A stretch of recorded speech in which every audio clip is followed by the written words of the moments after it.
The vast wheat fields of Golden Valley stretched endlessly under the autumn sun, their golden stalks dancing in the wind like waves on a sea of grain.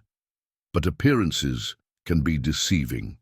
In this peaceful farming community, a simple man and his extraordinary horse were about to teach a group of ruthless bandits a lesson they'd never forget, one that would be whispered about in taverns for years to come. Before we jump back in, tell us where you're tuning in from, and if this story touches you, make sure you're subscribed because tomorrow I've saved something extra special for you. Dawn broke over the Clearwater Mountains, painting the sky in brilliant shades of orange and purple. Thomas Reed stood at the edge of his porch, a steaming cup of coffee warming his calloused hands as he watched his prized stallion, Thunder, patrol the fence line with an alertness that seemed almost human. The horse's jet-black coat gleamed in the morning light, his muscular frame carrying scars that told stories of a past far removed from this peaceful valley. The farm had been in the Reed family for 3 generations, passed down from Thomas's grandfather who had first tamed this wild piece of land. Now at 45, Thomas worked these fertile fields alone, save for Thunder and a few farmhands who helped during harvest season. His wife, Marie, had passed away 2 winters ago, leaving him with their teenage daughter, Sarah, who possessed her mother's fierce spirit and love for the land. In the distance, the town of Millbrook was starting to stir. Smoke rose from chimneys as the townsfolk prepared for another day of honest work. The settlement had grown significantly since Thomas was a boy, now boasting a general store, a schoolhouse, and even a small bank, a sign of prosperity that had recently drawn unwanted attention from less savory elements. Sarah emerged from the house, her long brown hair tied back in a practical braid. "Morning, Pa," she called out, crossing the yard to where Thunder stood. The horse lowered his head, allowing her to scratch behind his ears, a privilege he granted to very few. "He's been restless since sunrise. Something's got him spooked." Thomas nodded, knowing better than to dismiss Thunder's instincts. The horse had been a mystery when he first appeared at their farm 3 years ago, half-starved and bearing the marks of military training. The brand on his flank belonged to the 7th Cavalry, but inquiries about his origins had led nowhere. Whatever violent past had brought Thunder to their doorstep, he had found peace here, becoming an invaluable partner in both farm work and protection. The morning routine unfolded with familiar precision. Sarah headed to the chicken coop, while Thomas prepared Thunder's feed, mixing in the special herbs that the town's healer, Old Martha, had prescribed for the horse's old war wounds. The other farm animals gave Thunder a wide berth, sensing something different about him. Even the usually boisterous farm dog, Max, treated the stallion with careful respect. As Thomas worked the fields, Thunder followed the plow with practiced ease. Occasionally, the horse would pause, ears pricked forward, scanning the tree line that marked the edge of their property. These moments always reminded Thomas of the stories he'd heard about war horses, how they could sense danger long before. Their riders, how their training turned them into extensions of the soldiers who rode them. The farm's prosperity hadn't gone unnoticed. In recent months, several neighboring properties had reported missing livestock and mysterious fires. The sheriff, Jim Cooper, had increased his patrols, but his jurisdiction covered too much territory for effective protection. Most farmers had taken to sleeping with rifles nearby, but Thomas slept soundly, knowing Thunder kept watch. By midday, Sarah returned from town with supplies and news. She found her father repairing a broken fence post, with Thunder standing guard nearby.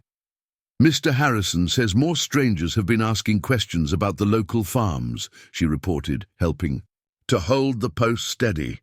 Some of them didn't look like regular travelers. Thomas wiped the sweat from his brow, considering this information.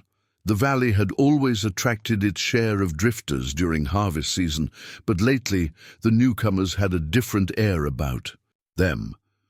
They asked too many questions about security, about which farms were doing well, about how often the sheriff made his rounds. The afternoon brought old Martha for her weekly visit. The elderly healer had been the only one to recognize Thunder's military training when he first arrived, though she never explained how she knew such things. She carried her usual basket of herbs and poultices, but today her weathered face bore an unusual expression of concern. "The wind brings ill tidings," she announced, watching Thunder pace along the fence. "Your guardian senses it too." She pressed a small pouch of dried leaves into Thomas's hand. "Burn these at sunset. The smoke will help him stay alert tonight." Thomas had learned to trust old Martha's intuition as much as Thunder's. That evening, as the sun dipped below the mountains, he burned the herbs as instructed.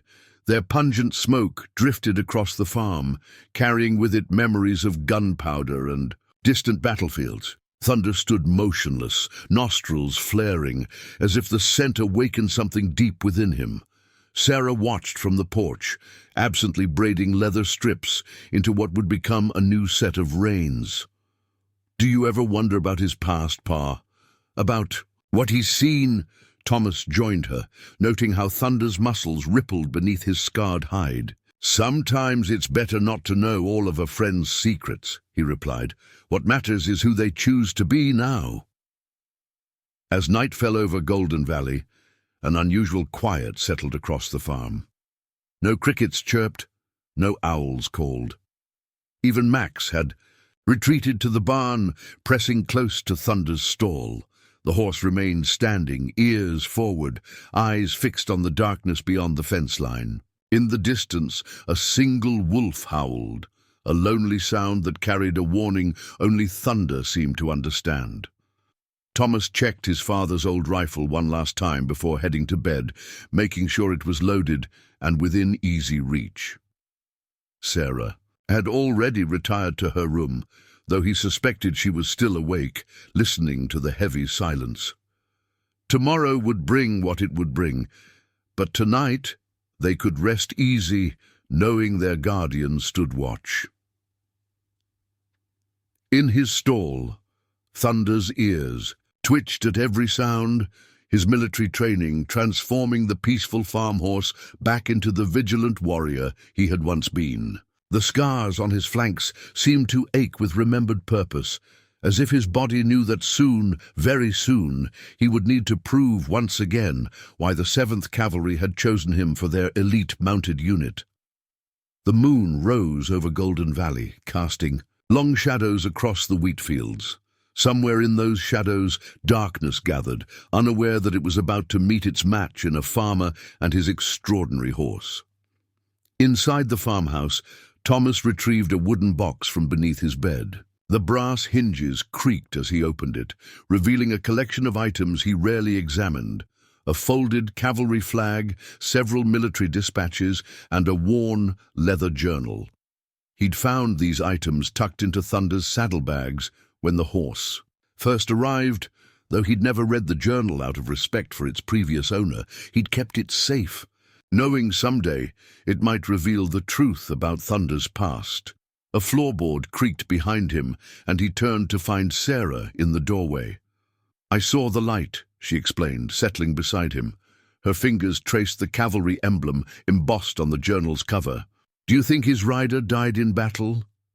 Thomas closed the box carefully. "Thunder carries himself like someone who's lost a partner," he observed. "You can see it in the way he watches the horizon, like he's still waiting for someone to return." The conversation shifted to memories of Marie and how Thunder had arrived shortly after her passing, as if sent by Providence to help heal their grief. Sarah shared her mother's favorite saying about how God works in mysterious ways, sometimes sending angels disguised as creatures of war to guard the peacekeepers.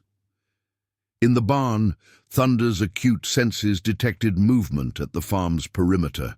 A fox emerged from the wheat field, causing the horse to relax slightly. Yet his military training kept him alert, processing every sound, scent, and shadow. The herbs old Martha had provided enhanced his natural abilities, bringing back muscle memories from his days as a cavalry mount. The following morning, Thomas noticed fresh hoof prints along their property line, too many for casual travelers. He said nothing to Sarah, but Thunder's agitated behavior confirmed his suspicions. The horse pawed the ground near the tracks, nostrils flaring at the lingering scent of unfamiliar horses. At the breakfast table, Sarah unfolded a letter from her friend Emma, whose family owned the neighboring farm. "The Hendersons lost 2 horses last night," she reported, concern evident in her voice. "No signs of forced entry. It's like the thieves knew exactly when and where to strike." Thomas exchanged a knowing look with his daughter. The pattern was becoming clear. First the questions from strangers, then the missing livestock, and now horses specifically. Someone was gathering resources, preparing for something bigger. In town, the atmosphere had shifted subtly. Shopkeepers kept their doors locked even during business hours. The saloon, usually bustling with local farmers, had grown quiet as people chose to head home before sunset. Sheriff Cooper had posted wanted notices for several known bandits, but the descriptions were vague, as if the troublemakers were deliberately keeping their distance from town while plotting their next move. That afternoon, Thomas took Thunder to visit old Martha's cottage on the outskirts of town. The healer lived alone in a small house surrounded by herb gardens, her knowledge of both medicine and warfare making her an enigma to most townspeople. As she examined Thunder's old wounds, her practiced hands found spots that told stories of battles long past. "This horse," she mused, pressing gently along Thunder's flank. "He was part of an elite unit. See these scars? They're from a specific type of combat training, teaching horses to stay calm under heavy gunfire." She reached into a leather pouch at her waist, producing a small bronze medallion. "I've seen this mark before during the border wars. The 7th Cavalry's Special Mounted Division. They were legendary for their horses that could outthink the enemy." Thomas accepted the medallion, watching how Thunder's eyes followed its movement. Why would such a valuable military horse end up here? Old Martha's weathered face creased in thought. "Sometimes, when soldiers fall, their horses carry on their mission. They seek out places and people that need protection." She pressed another pouch of herbs into Thomas's hand. "Keep these close. Thunder will know when to use them." The ride home took them past the abandoned Davidson farm. 3 months ago, the family had fled after repeated threats from unknown parties. Their once prosperous fields now lay fallow, a warning to those who remained. Thunder's ears pinned back as they passed, his powerful muscles tensing beneath Thomas. Preparing and narrating this story took us a lot of time, so if you are enjoying it, subscribe to our channel. It means a lot to us. Now back to the story. As dusk approached, Sarah finished her evening chores early, having developed a keen sense for Thunder's moods. When the horse grew restless, trouble usually followed. She double-checked the locks on the barn and house, positioning lanterns strategically around the property, not to keep the darkness at bay, but to create shadows that would reveal any approaching threats. That night, as clouds gathered above Golden Valley, Thomas made his final rounds. The air felt heavy with anticipation, reminding him of the calm before a storm. In the barn, Thunder stood alert in his stall, his military bearing more pronounced than ever. The horse's eyes reflected an ancient wisdom, a silent promise that when darkness finally showed its hand, they would face it together. The moon rose over Golden Valley, casting long shadows across the wheat fields. Somewhere in those shadows, darkness gathered, unaware that it was about to meet its match in a farmer and his extraordinary horse. And in the distance, the first rumbles of thunder echoed off the mountains, nature itself seeming to announce that something momentous was about to unfold in this peaceful valley. Dawn never arrived in Golden Valley that morning. Instead, an unseasonable fog rolled down from the Clearwater Mountains, blanketing the farmland in an opaque shroud. Thomas Reed stood at his fence line, the moisture beading on his wool jacket as Thunder paced nervously beside him. The horses. Hooves made no sound in the damp earth, adding to the eerie stillness that had settled over the valley. The first sign of trouble came with the morning milk. Sarah discovered the dairy cows huddled in the farthest corner of their pasture, refusing to approach the barn. Even Max, their usually fearless farm dog, remained uncharacteristically close to the house, his hackles raised at unseen threats. "Something's spooked them badly," Sarah observed, her breath visible in the cold air. She reached for Thunder's reins, but the horse had already positioned himself between her and the fog-shrouded tree line. His military training showed in his stance, legs braced, ears forward, nostrils flaring as he processed information beyond human perception. The crack of a distant rifle shattered the morning silence. Birds erupted from the mist, their wings beating frantically against the heavy air. Thunder's muscles tensed, but he held his position, years of cavalry discipline overriding the instinct to flee. The shot had come from the direction of the Henderson farm. Thomas's decision was immediate. "Saddle Thunder," he instructed Sarah, reaching for his father's rifle. "Ride to town and alert Sheriff Cooper. Stay there until—" A second shot interrupted his words, followed by the unmistakable sound of breaking glass. Through the fog, an orange glow began to pulse, fire at the Henderson place. Thomas grabbed Thunder's bridle, but the horse resisted, stamping the ground, and tossing his head toward the house.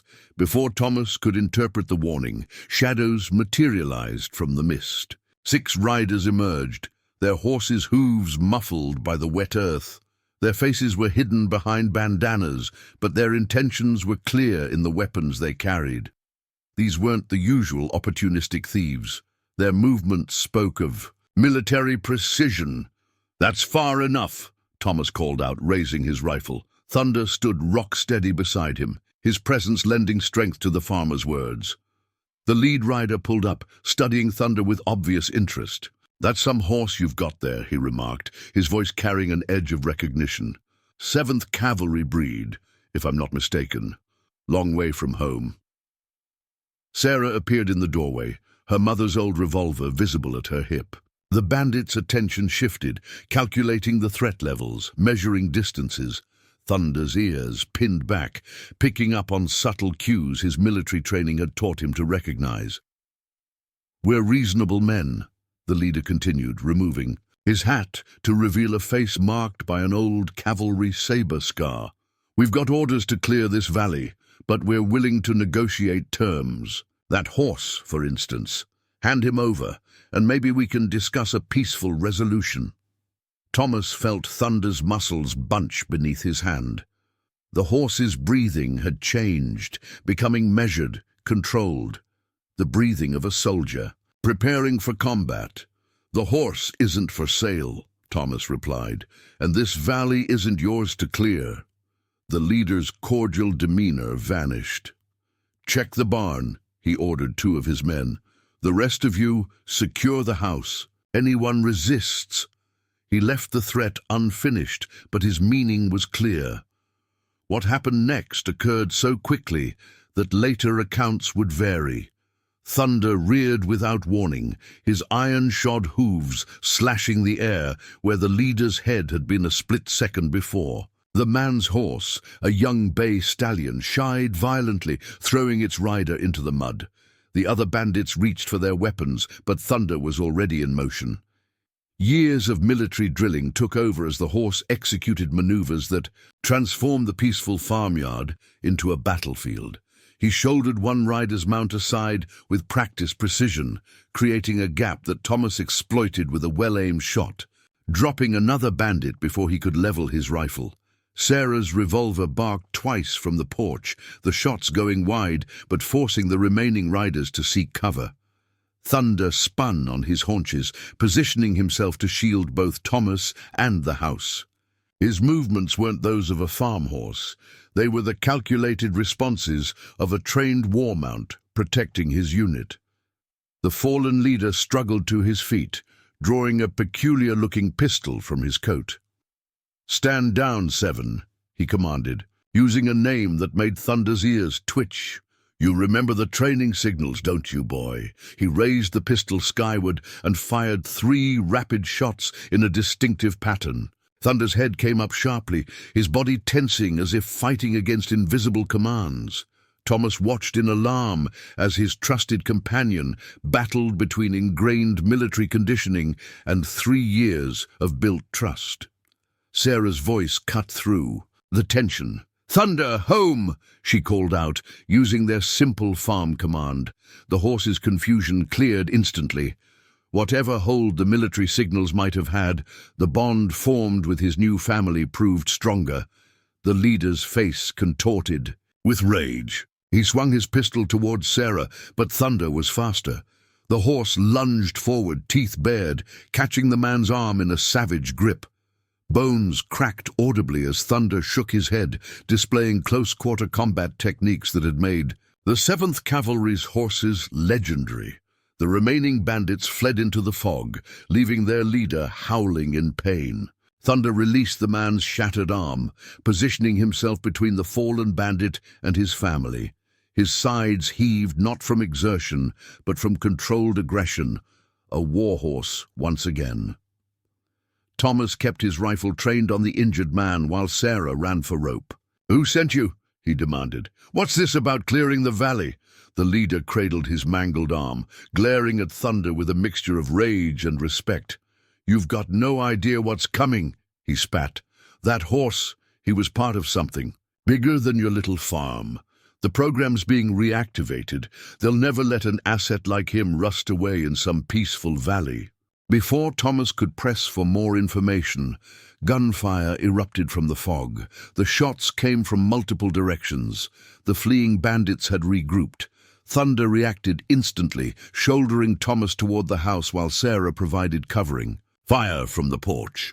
In the chaos, the injured leader vanished into the mist. Thunder herded his family inside, positioning himself in the doorway like a sentinel. His military bearing was fully evident now, every muscle coiled with lethal purpose. Sarah reloaded her revolver, hands steady despite the morning's violence. "Pa?" she said quietly. "What did he mean about a program?" Thomas studied Thunder's profile, seeing his faithful farm horse in a new light. The scattered pieces began to align. The military training, the mysterious arrival, the brand that no ordinary cavalry unit would use. "I don't know," he admitted, "but I reckon that's why they really came. Not to clear the valley, but to reclaim what they lost."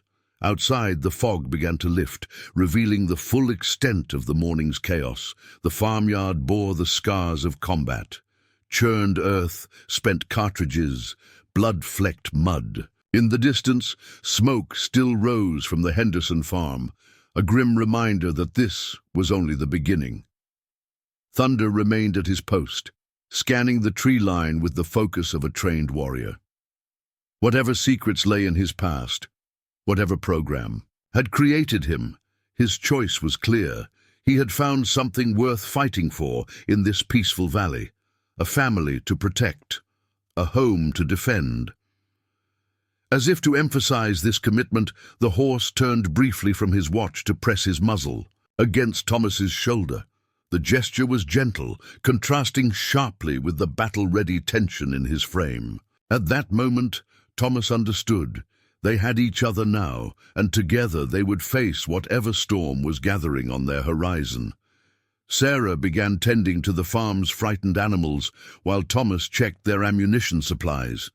The morning's attack had left them shaken, but resolute. Thunder's presence at the door reminded them that they weren't defenseless against whatever forces sought to disrupt their peace. The fog continued to dissipate, revealing a changed landscape. Golden Valley's tranquility had been shattered, replaced by an atmosphere of watchful tension. But as Thomas observed Thunder's unwavering vigilance, he felt a surge of determination. Whatever secrets had followed his horse home, whatever enemies awaited in the shadows, they would face them together. In the distance, the church bells of Millbrook began to toll, signaling trouble. Thunder's ears pricked forward, his body tensing. As he processed the sound, the morning's skirmish, it seemed, was only a prelude to a larger confrontation. The real battle for Golden Valley was about to begin. Inside the house, Thomas examined the peculiar pistol the leader had dropped during the fight. Its design was unlike anything he'd seen before, sleek, modern, with strange markings etched. Into the barrel, Sarah noticed symbols matching those on Thunder's old cavalry equipment. "Look at this, Pa," she said, pointing to a series of numbers stamped into the grip. "Project Thunderbolt, Phase 7. She glanced at their horse, understanding dawning in her eyes. That's why they called him 7. A distant explosion rocked the valley, followed by the sounds of galloping hooves approaching through the lingering wisps of fog. Thunder's posture changed, but not to one of alarm. Moments later, Emma Henderson burst into the yard on her father's mare, her face streaked with soot and tears. "They've taken everyone!" she cried, practically falling from her saddle. "Papa!" Tried to fight back, but they had these strange weapons. The horses, they're taking all the good horses. Thomas helped Emma inside, while Sarah tended to the frightened mare. Through broken sobs, Emma revealed more about their attackers. They weren't just collecting horses, they were testing them, using those peculiar whistles and signals. Most horses panicked, but the few that responded to the signals were immediately captured. They said something about viable candidates, Emma recalled, her hands shaking as she accepted a cup of tea from Sarah. And they kept checking for some kind of mark or brand. Thunder remained at his post, but his ears swiveled to track the conversation. Thomas noticed how the horse's muscles twitched at certain words: signals, candidates, brand. Whatever Project Thunderbolt was, Thunder had been more than just a cavalry mount. He'd been part of something experimental, something that had left its mark on more than just his flesh. Old Martha arrived unannounced, moving with surprising speed for her age. She carried her medicine bag and something else, a leather-bound journal with military stamps. "I should have spoken sooner," she admitted, placing the journal on the table. "I recognized Thunder the moment he arrived because I helped create him." The revelation hung heavy in the air. Martha opened the journal, revealing detailed notes and diagrams about a secret military program aimed at creating the perfect war horse. "We combined advanced training techniques with certain enhancements," she explained. "Thunder, 7, as we called him, was our greatest success, not just because of his physical capabilities, but because he could think strategically, make independent decisions in combat." Sarah's hand moved to her mother's revolver. "Why are you telling us this now?" "Because they're not just here to reclaim Thunder," Martha replied gravely. "They're here to restart the program, Golden Valley's isolation, its strong horses, its vulnerable population. It's the perfect testing ground, just like last time." Thomas remembered the strange herbs Martha had given them, how they had seemed to enhance Thunder's abilities. "You've been helping him maintain his training," he realized, "keeping him ready." The old woman nodded. 7 escaped during the program's first shutdown. Many good men died ensuring he and others like him wouldn't be used as weapons. But now, she glanced at the journal. "Now they're starting again, and they'll destroy anyone who stands in their way." Thunder's sudden alertness drew their attention. The horse's ears focused on something beyond human hearing, his body shifting into a combat stance. Martha hurriedly pressed a small vial into Thomas's hand. "Mix this with his water," she instructed. "It will help him resist their control signals. But be warned, they'll have brought others like him. Not all of them escaped to find peace." As if to confirm her warning, an unnatural sound echoed across the valley. Not quite a horse's whinny, not quite a military bugle. Thunder's response was immediate. A challenging call that carried the weight of years of military training and the fierce determination to protect his chosen family. The fog had finally lifted, revealing multiple columns of smoke rising from neighboring farms. The enemy was no longer hiding in the shadows. They were moving openly now, confident in their superior numbers and strange weapons. But they had underestimated the bond between a farmer and his extraordinary horse. A bond forged not through military conditioning, but through trust, love, and the shared desire to preserve their peaceful way of life. Emma's mare nickered nervously in the barn, responding to Thunder's call. The warhorse stood framed in the doorway, his scarred hide and battle-ready stance telling the story of two lives, the weapon he had been created to be and the protector he had chosen to become. The church bells of Millbrook continued their warning toll, but now they carried a different message, not just an alarm, but a call to arms. Golden Valley's peaceful days were ending, but its people would not yield without a fight, and leading that fight would be a farmer and his combat-trained horse, defending not just their land, but the very right to choose their own destiny. Evening painted the smoke-filled sky in shades of crimson as Thomas Reed surveyed the aftermath of the morning's attack.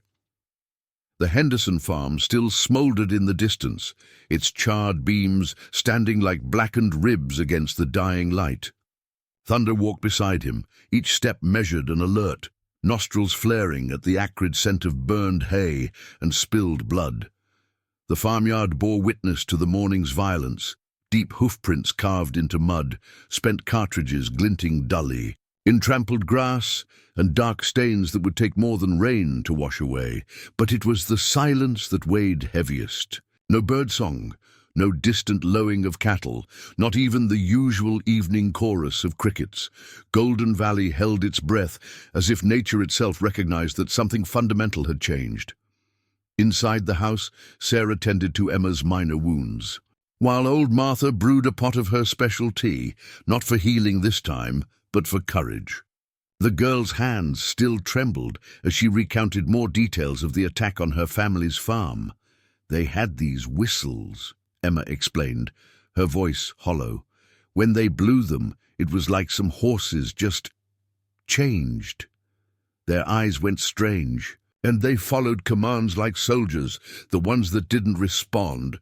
She couldn't finish the sentence. Martha's weathered hands stilled over her medicine bag. "The recall signal," she murmured. "We developed it as a fail-safe, a way to reactivate dormant training, but it was never meant to be used like this." Thunder's ears twitched at her words. The horse had positioned himself by the window, dividing, his attention between watching the yard and listening to the conversation. His military bearing remained evident, but there was something else in his posture now, a tension that spoke of internal conflict. Thomas unfolded the journal Martha had brought, studying the complex diagrams and cryptic notations. "These enhancements you mentioned. What exactly did you do to these horses?" The old healer's face showed her age for the first time since Thomas had known her. "We started with natural abilities, their intelligence, their loyalty, their capacity to learn. Then we augmented them. Specialized feed, selective breeding, chemical compounds that enhance their physical capabilities. But Seven was different." She gazed at Thunder with a mixture of pride and regret. "He developed abilities we never anticipated. He could process complex tactical situations, make independent decisions, even override his training if he deemed it necessary." Sarah's hand moved to the medallion they'd found in Thunder's saddlebags. "Is that why he chose us? Did he override his programming to escape?" "He didn't just escape," Martha replied softly. "He led others out too. 12 enhanced horses, all scheduled for termination when the program was initially shut down. 7 orchestrated their breakout, ensuring each one found safety with people who would protect them." Her voice caught. "That's why they want him back so badly.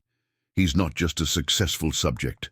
He's proof that their weapons can develop consciousness and can choose their own path." Emma straightened suddenly. 12 horses," she whispered. Papa said there were rumors about 12 mysterious horses appearing in different valleys over the past few years. Each one finding a home with good people, each one protecting their new families. Thunder turned from the window, his dark eyes reflecting an intelligence that seemed almost human. He crossed to Emma, gently nuzzling her shoulder in a gesture of comfort. The simple act carried echoes of his true nature, not just a weapon seeking peace, but a guardian choosing to protect. Thomas studied his horse, remembering the day Thunder had arrived.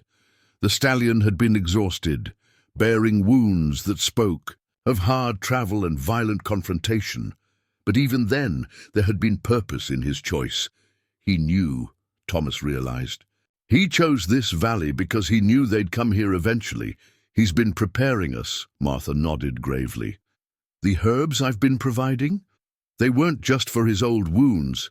They were helping him maintain his enhanced abilities while suppressing the response to control signals. He knew they'd try to reactivate him someday. Sarah moved to the window, watching the sun sink behind smoke-stained clouds. But why now?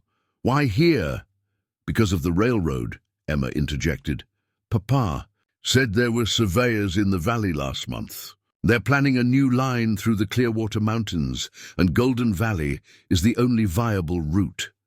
She glanced at Martha. A remote location suddenly becoming strategically valuable. Just like the first time, Martha confirmed. They need a testing ground, somewhere they can operate without oversight. The coming of the railroad means government supervision, development, and witnesses. They have to secure control of the valley before that happens. Thunder's muscles tensed at a sound too faint for human ears. He moved to the door, his posture communicating urgent purpose.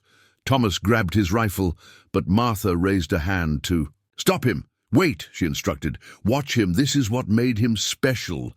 The horse stood absolutely still, processing information through senses enhanced beyond natural limits. Then, with deliberate precision, he pawed the ground 7 times, turned his head to the north, and nickered softly. Martha's eyes widened. 7 others, she translated.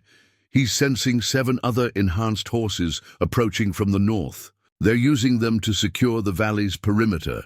She rushed to her medicine bag, retrieving a small wooden box. We don't have much time. The formula I gave him this morning won't be enough against multiple control signals. As if to confirm her warning, a series of high-pitched whistles cut through the evening air. Thunder's entire body went rigid. His breathing became labored as he fought against the programmed responses threatening to override his will. Sarah ran to him, pressing her forehead against his neck. Stay with us, she pleaded. You're not their weapon anymore. You're family. The horse's struggles gradually eased, his loyalty to his chosen family proving stronger than military conditioning. But the cost was evident in the tremors that ran through his powerful frame. The enhanced ones they're using, Martha explained, mixing herbs with shaking hands. They're not like him. They never developed his level of independence. They're still bound by their original programming, unable to break free without help. She pressed a paste of herbs into Thomas's palm. Apply this to his nostrils. It will help him resist their signals and maybe help him reach the others. Thomas approached his horse, the trust between them evident as Thunder lowered his head to accept the medication. You've been protecting us all along, he said quietly. Now it's our turn to protect you. Emma's soft gasp drew their attention. Back to the window, through the gathering dusk, multiple pairs of eyes reflected an unnatural blue light. The enhanced horses, moving with mechanical precision under their handler's control. Thunder's answering call carried both challenge and promise, a warrior's defiance and a protector's pledge. The peaceful farmer and his combat-trained horse stood ready to defend not just their land, but the very principle of free will against those who would turn noble creatures into soulless weapons. As night fell over Golden Valley, the first stars appeared through breaks in the smoke. Thunder stood watch, his enhanced senses alert for danger, while his chosen family prepared for the battles to come. The simple life they had known was gone, replaced by a desperate struggle against forces that sought to control not just a valley, but the very nature of loyalty and choice. In the barn, Emma's mare pressed close to Thunder's stall, drawing comfort from his steady presence. The war horse's scars seemed to gleam in the lantern light, not just marks of past battles, but badges of honor earned in the fight for freedom. Whatever came next, he would face it not as the weapon he was created to be, but as the guardian he had chosen to become. Martha's voice carried from the house, reciting an old cavalry prayer, not for victory in battle, but for the strength to protect those who could not protect themselves. The words seemed to resonate with Thunder, his militant bearing softening briefly as he acknowledged the truth they held.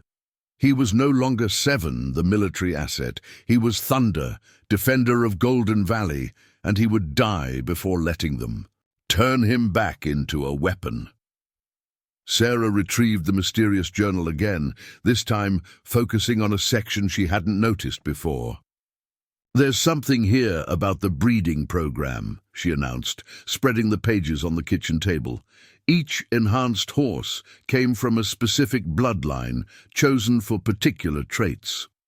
Martha moved closer, her fingers tracing the intricate family trees drawn in fading ink. The military spent decades selecting for intelligence, courage, and adaptability. Thunder's line was special. They showed an unusual capacity for independent thought even before the enhancements. Emma studied the diagrams with growing concern. "These marks here, they match brands I've seen on some of the valley's best breeding stock. They've been planning this for years, haven't they? Positioning their chosen bloodlines. Which explains why they want control of the valley now," Thomas concluded. "It's not just about the railroad. They need these horses to restart their program." Thunder's attention shifted suddenly to the barn door. His posture conveyed not threat, but recognition. Thomas grabbed a lantern, and they discovered a bay mare standing in the yard, one of Henderson's prized horses, bearing signs of enhancement similar to Thunder's. "She broke free," Emma whispered. "During the attack, I saw her fighting the control signals." Martha examined the mare from a safe distance. "Look at her bloodline mark. She's from Thunder's lineage, probably one of the 12 he helped escape. The enhancements would have activated her inherited traits." The mare approached Thunder cautiously, their interaction revealing a complexity beyond normal horse behavior. Through subtle gestures and movements, they seemed to communicate on a level that spoke of their shared history and enhanced intelligence. "They're coordinating," Martha observed with a mixture of awe and concern. "This is what made Thunder so dangerous to them. His ability to connect with others, to inspire resistance. He doesn't just break free himself, he shows others how to break free too." A distant explosion interrupted their discussion. Thunder and the mare turned in unison toward the sound, their enhanced senses processing information beyond human perception. Their synchronized reaction demonstrated another aspect of their modifications, the ability to work as a coordinated unit. Sarah remembered something from her mother's books about cavalry tactics. They were created to be independent, but also to operate as a team, she realized. That's why they're so afraid of Thunder. He can turn their own weapons against them. Thomas watched the two horses moving in practiced patterns around the farm's perimeter. How many others are out there? How many could he reach if we gave him the chance? Martha's expression turned grave. That's the real reason they're moving now, the enhanced horses they're using to control the valley. They're the last of the original program. They need new stock, and they need Thunder's ability to coordinate them. But they don't understand, she paused, choosing her words carefully. They don't understand that what makes him special isn't something they created. It's what he chose to become. Emma gasped softly as more shapes emerged from the darkness. Horses moving with fluid grace, their eyes reflecting that distinctive enhanced gleam. But these weren't under enemy control. They moved with purpose, but also with clear independence, gathering around Thunder like soldiers, reuniting with their commander. "The 12, Sarah breathed. "They've come back." One by one, the enhanced horses appeared, each bearing the marks of their creation, but also showing signs of the lives they'd built in freedom. Some carried the marks of farm work, others showed the lean fitness of ranch horses. All of them oriented themselves toward Thunder, acknowledging his leadership while maintaining their individual dignity. Martha counted them silently, her face showing both pride and concern. 11, she announced. "One is missing." Thunder's stance shifted subtly, communicating something that made the other horses stamp and snort in obvious distress.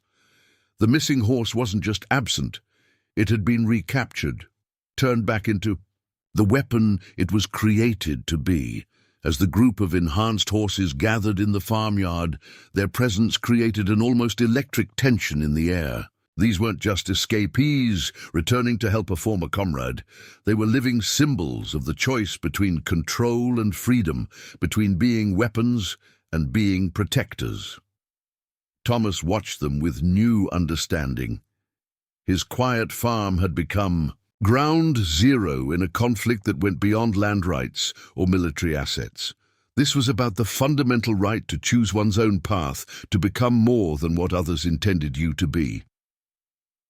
The night deepened around them, but the enhanced horses maintained their vigil. They had found peace in their chosen lives, and had known the joy of serving by choice rather than compulsion. Now they stood ready to defend that freedom, not just for themselves, but for all those who might follow. Thunder moved among them like a general inspecting his troops, but his interactions carried none of the military rigidity of their former lives. Each touch, each gesture spoke of mutual respect and shared purpose. They were no longer weapons to be wielded, but warriors who had chosen their own cause. As the moon rose over Golden Valley, its light revealed an extraordinary scene. A farmer and his family, surrounded by horses that defied the limits of nature, and training, all united in the defense of something precious, the right to choose one's own destiny, to protect what you love, to become what you were truly meant to be. Dawn painted Golden Valley in shades of grey and amber as Thomas Reed led a small delegation toward Millbrook. Thunder walked beside him, flanked by two of the enhanced horses, a dappled mare with a cavalry brand and a muscular chestnut bearing the scars of past battles. The other enhanced horses remained at the farm, guarding Sarah, Emma, and Martha.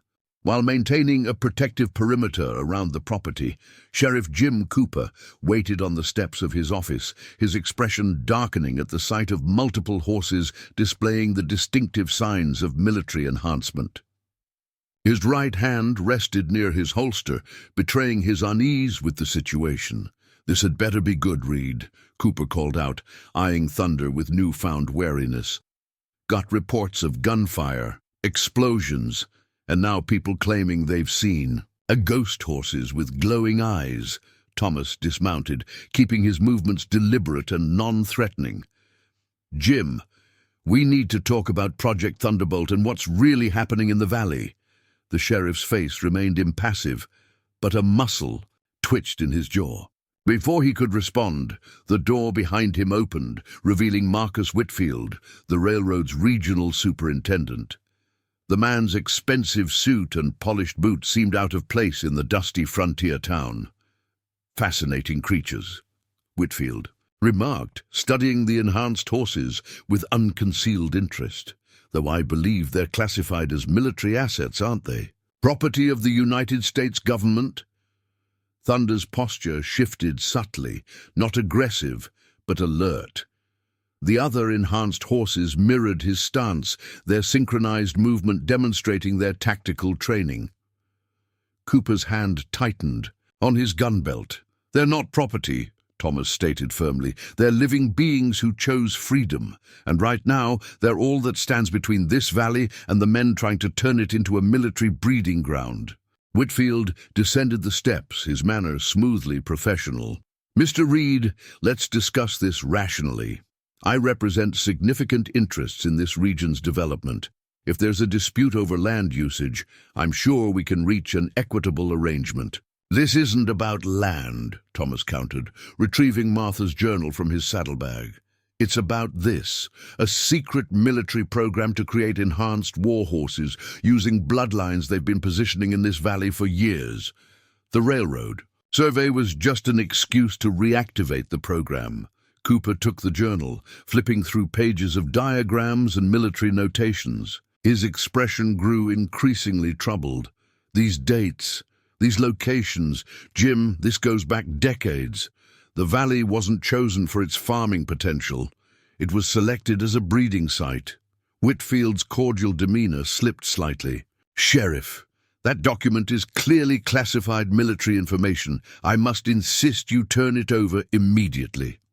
Thunder stepped forward, placing himself between Thomas and the railroad man. The horse's enhanced intelligence was evident in his calculated positioning, protective but not overtly threatening. The message was clear. The time for hiding had passed. I've already sent copies to newspapers in 3 states, Thomas revealed, along with witness accounts of yesterday's attacks. If anything happens to us, the whole story goes public. The superintendent's smile became razor-sharp. My dear Mr. Reed, you're assuming those newspapers will print anything without official authorization, or that their editors haven't already been advised about matters of national security. A new voice joined the conversation. Harsh, military, brooking. No argument. That's quite enough, Whitfield. Colonel James Harrison emerged from the sheriff's office, his uniform bearing the insignia of military intelligence. You've exceeded your authority. The railroad man's composure cracked. Colonel, I was simply following orders. Harrison, I cut him off. Like the orders to maintain surveillance only, to avoid direct engagement?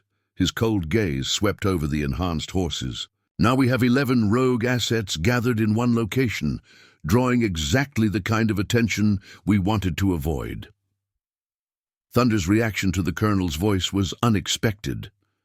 Rather than showing aggression or fear, the horse displayed recognition. His posture communicated not submission, but acknowledgement of a former commander, one who might understand reason. Harrison noticed the response.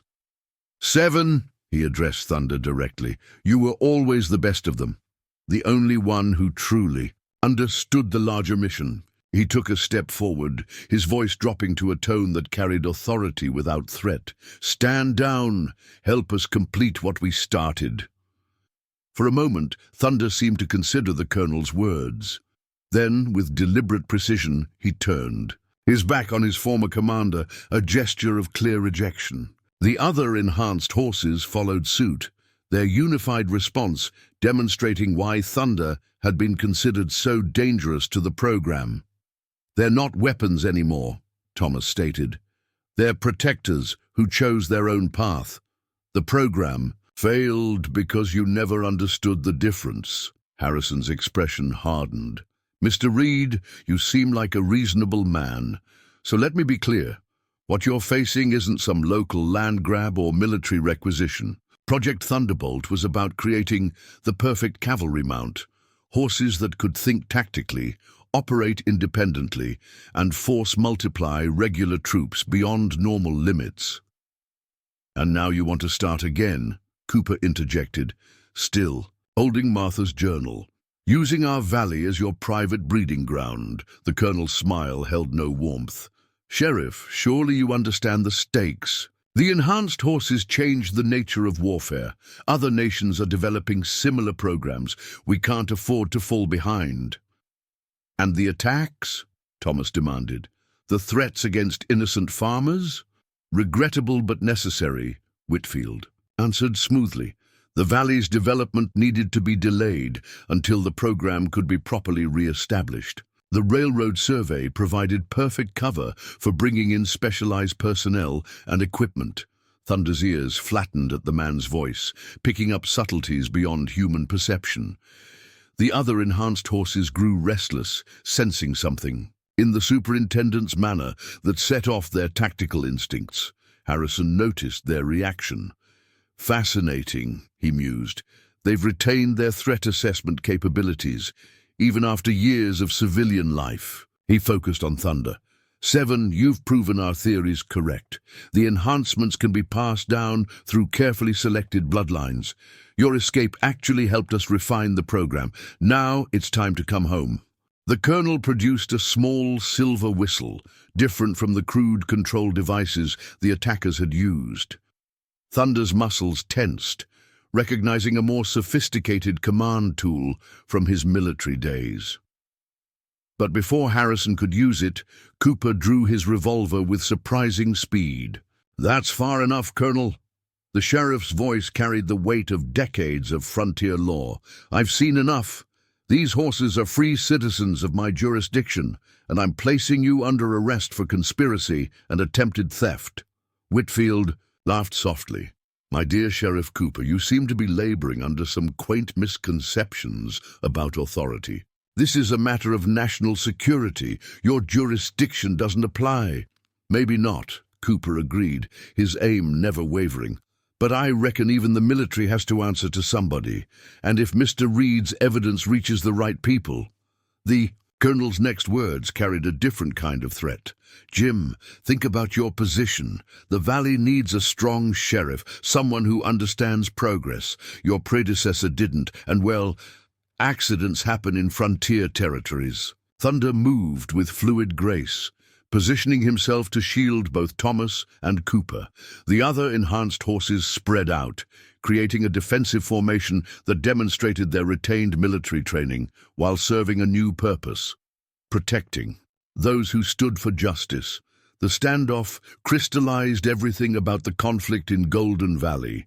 On one side stood progress without conscience, power without responsibility, authority without justice. On the other stood a farmer, a sheriff, and horses that had chosen to be more than weapons, all willing to risk everything to defend the principle that true loyalty comes from choice, not control. As morning sunlight filled the street, citizens of Millbrook began emerging from their homes and businesses. They gathered at a safe distance, witnessing the confrontation between local authority and military power, between simple justice and complex corruption. The enhanced horses stood as living symbols of the choice between being what you were created to be and becoming what you choose to be. Colonel Harrison studied the growing crowd with calculated precision. "You're forcing my hand, Sheriff. I had hoped to resolve this quietly." He gestured toward a nearby alley, where armed men in civilian clothes began emerging, each carrying the distinctive modified weapons of Project Thunderbolt. "Those aren't military," Cooper observed, his experienced eye noting their non-regulation gear. "Private contractors? Specialized personnel," Whitfield corrected smoothly. "After the incident with the original program, we found it prudent to maintain deniability. No official military involvement, you understand." Thunder's ears pivoted, tracking movements beyond human perception. The dappled mare beside him shifted stance, indicating flanking maneuvers in the shadows. Their enhanced senses had detected more threats. Hidden gunmen positioning themselves on rooftops and behind water barrels. Thomas recognized their tactical communication. "They're surrounding us," he warned Cooper quietly. "At least 8 more men in concealed positions." The colonel's eyebrows rose slightly. "You've learned to read their signals. Impressive, Mr. Reed. Most handlers never achieve that level of connection." His tone carried genuine respect, tinged with calculation. "Perhaps we've been approaching this wrongly. We could use someone with your insight in the new program."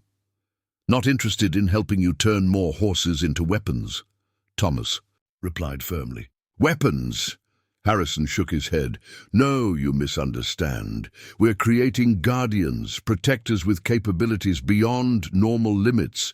Imagine a cavalry that could operate independently, make tactical decisions, protect their riders even when standard command structures fail. He gestured at Thunder. 7 proved it was possible. Now imagine that potential serving a greater purpose. The chestnut stallion flanking Thunder snorted derisively, as if understanding and rejecting the colonel's rhetoric. The horses scarred. Hide told its own story of what serving a greater purpose had really meant. Whitfield stepped forward, his businessman's instinct seeing an opportunity. Mr. Reed, be reasonable. Your cooperation would be generously compensated. A new farm, perhaps? Somewhere more suitable for your family? You mean somewhere far from here, Cooper interjected. Somewhere quiet, where we won't interfere with. Your plans for the valley? Thunder's posture shifted subtly, drawing Thomas's attention to movement near the livery stable. Through gaps in the wooden slats, he glimpsed more horses, their eyes showing the unnatural gleam of enhancement, but their movements mechanical and uniform. These weren't free beings like Thunder and his companions. They were living weapons, stripped of individual will. Harrison noticed his gaze. Ah, you've spotted our current assets. Not as independent as Seven and his group, but effectively loyal. Progress requires sacrifice, after all. Sometimes free will must be subordinate to the greater good. The colonel's words sparked murmurs among the townspeople.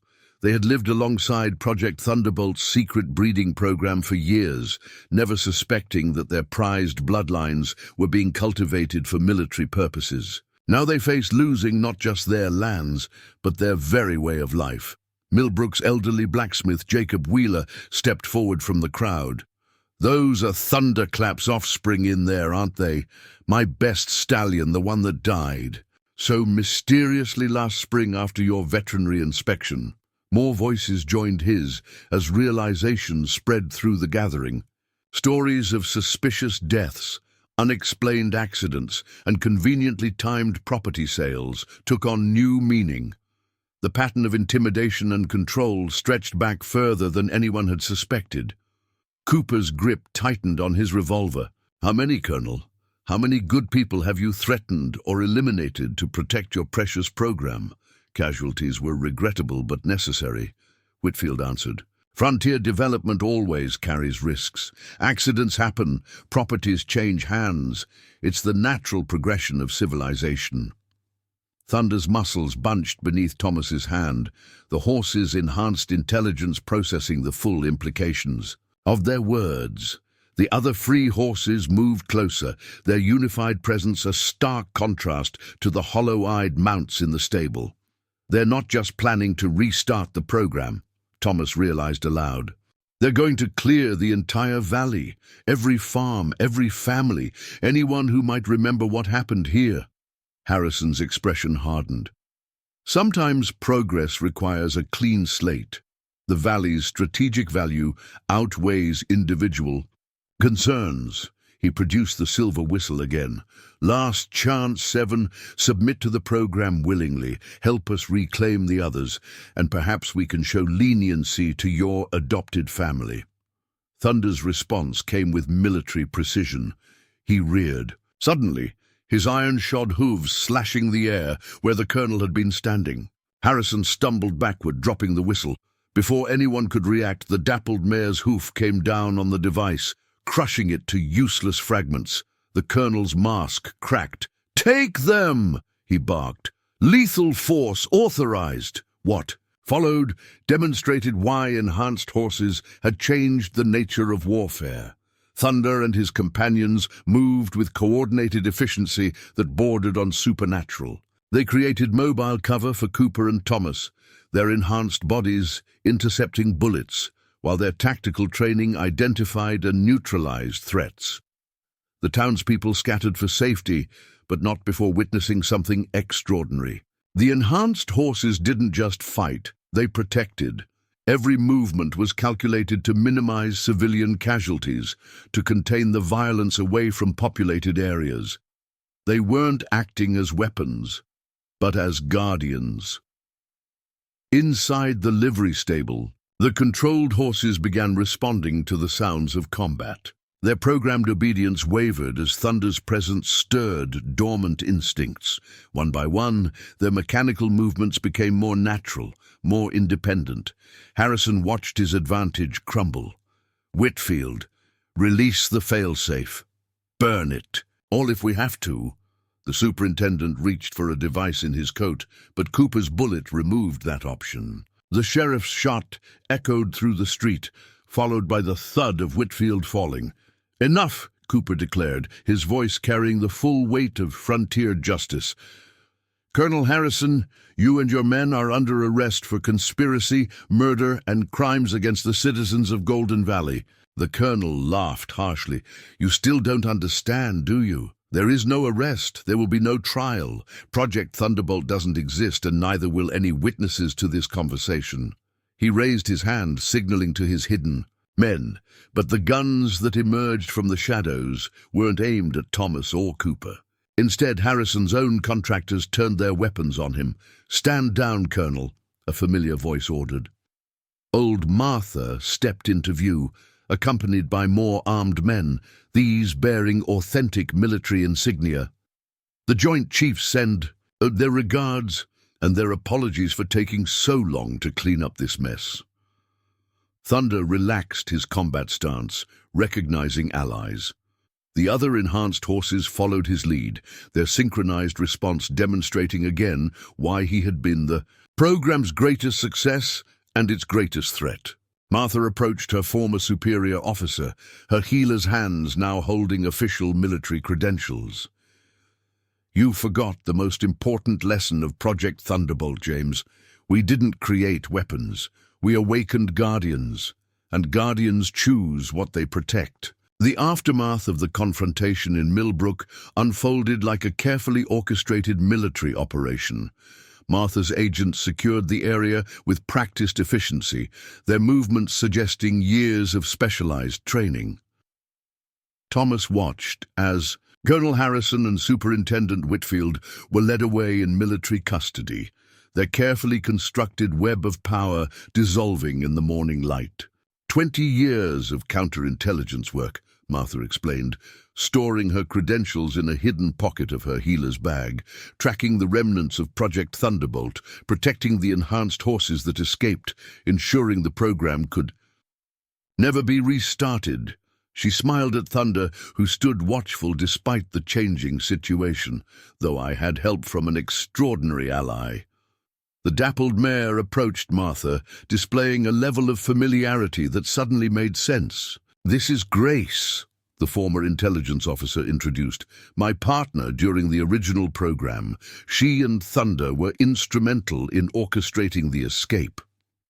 Thomas processed this revelation, remembering all the times Martha had tended to Thunder's old wounds, how she'd known exactly which herbs would help maintain his abilities. "You weren't just helping him," he realized. "You were working together." "The enhanced horses developed abilities we never anticipated," Martha confirmed, "including the capacity for long-term strategic planning." Thunder, 7 as we knew him then, understood that the program had to be dismantled from within. He coordinated with Grace to identify sympathetic handlers, to establish safe routes and sanctuaries. Cooper holstered his revolver, studying the gathered horses with new respect. That's why they chose specific locations, specific families. They weren't just hiding, they were creating a network. The morning breeze carried the scent of rain from the mountains, as Thunder led his companions in a systematic patrol of the town's perimeter. Their movements demonstrated military precision, tempered by independent thought. Exactly what had made them too dangerous for those who valued control over conscience. The program's original goal was noble enough, Martha continued, watching. The enhanced horses' work. Create mounts that could protect their riders independently, make tactical decisions in chaotic situations, operate effectively even when standard command structures failed. But success bred ambition. Some saw the enhanced horses as weapons to be controlled rather than partners to be trusted. A commotion near the livery stable drew their attention. The formerly controlled horses were emerging, their mechanical movements gradually becoming more natural as Thunder's influence helped break their conditioning. Their eyes still showed the unnatural gleam of enhancement, but awareness was returning to their expressions. "They're not damaged, just suppressed," Martha explained. The latest version of the program focused on compliance over capability. They thought removing independent will would prevent another escape. She shook her head at the short-sightedness. They never understood that the enhanced horse's greatest strength was their ability to choose. Sarah arrived from the Reed farm, accompanied by Emma and several of Thunder's companions. She carried saddlebags filled with Martha's special herbs, supplies that now revealed their true military significance. The formulas weren't just for maintaining their enhancements, Martha admitted, accepting the bags. They were developed by sympathetic scientists within the program, designed to help the horses resist control signals while preserving their advanced capabilities. Every time I treated Thunder, I was helping him prepare for this moment. Emma approached one of the recovering horses, her gentle touch helping ease its transition from weapon back to conscious being. "What happens to them now? They can't just go back to being ordinary farm horses." "No," Martha agreed, "but they can choose their own paths, just as Thunder did." She produced more documents from her healer's bag, official papers declaring the enhanced horses, free agents under special military protection. "My superiors finally understood what we've been trying to prove. Loyalty freely given is more powerful than any conditioning." Thunder's attention shifted toward the mountain pass leading into the valley. His enhanced senses detected movement, riders approaching at speed, but his posture communicated recognition rather than alarm. "Right on schedule," Martha smiled. "The Joint Chiefs sent a specialized cavalry unit, handlers trained in partnership rather than control. They'll help rehabilitate the freed horses, ensure they find suitable homes with people who understand their unique nature." The arriving unit proved unlike any cavalry Thomas had seen. Their horses showed signs of enhancement, but moved with natural grace and obvious independence. The riders carried modified equipment similar to Project Thunderbolt's designs, but their approach emphasized cooperation over domination. Captain Elena Rodriguez, the unit commander, dismounted to greet them. Her enhanced mount, a powerful bay stallion, immediately engaged in silent communication with Thunder, their interaction showing the sophisticated social capabilities the program had unintentionally created. "Major Preston," Rodriguez addressed, "Martha, by her true rank, intelligence confirms that we've contained all local elements of the rogue operation. The valley is secure." She turned to Thomas and Cooper. "Your evidence proved invaluable. The Joint Chiefs have authorized Operation Guardian, a complete restructuring of the enhanced horse program based on voluntary partnership." Thunder approached. The captain's stallion, their interaction drawing attention from both military and civilian observers.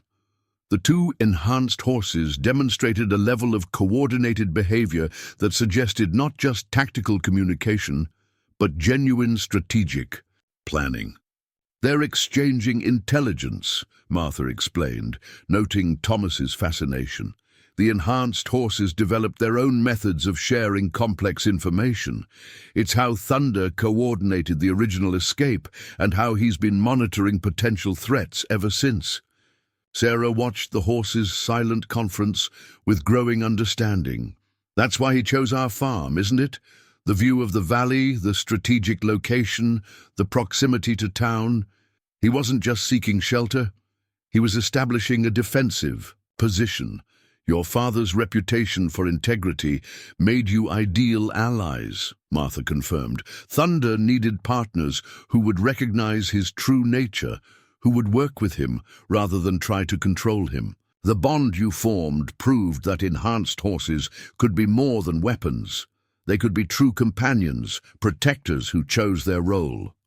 Captain Rodriguez's stallion suddenly tensed, communicating something that made Thunder's ears prick forward with urgent focus. The other enhanced horses responded immediately, moving into defensive formations around the townspeople. Multiple riders approaching from the north, Rodriguez translated, years of experience letting her read the horses' signals.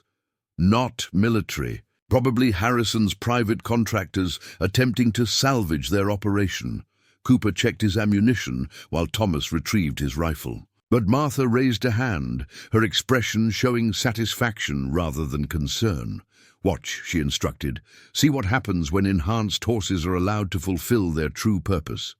Thunder took charge of the situation with practiced command. The freed horses from the stable, their independence newly restored, integrated smoothly into his tactical arrangement. Even the cavalry unit's mounts responded to his leadership, their enhanced abilities combining to create a sophisticated defensive network. "This is what the program never understood," Martha observed as Thunder coordinated his forces. "They thought enhancement meant creating better weapons.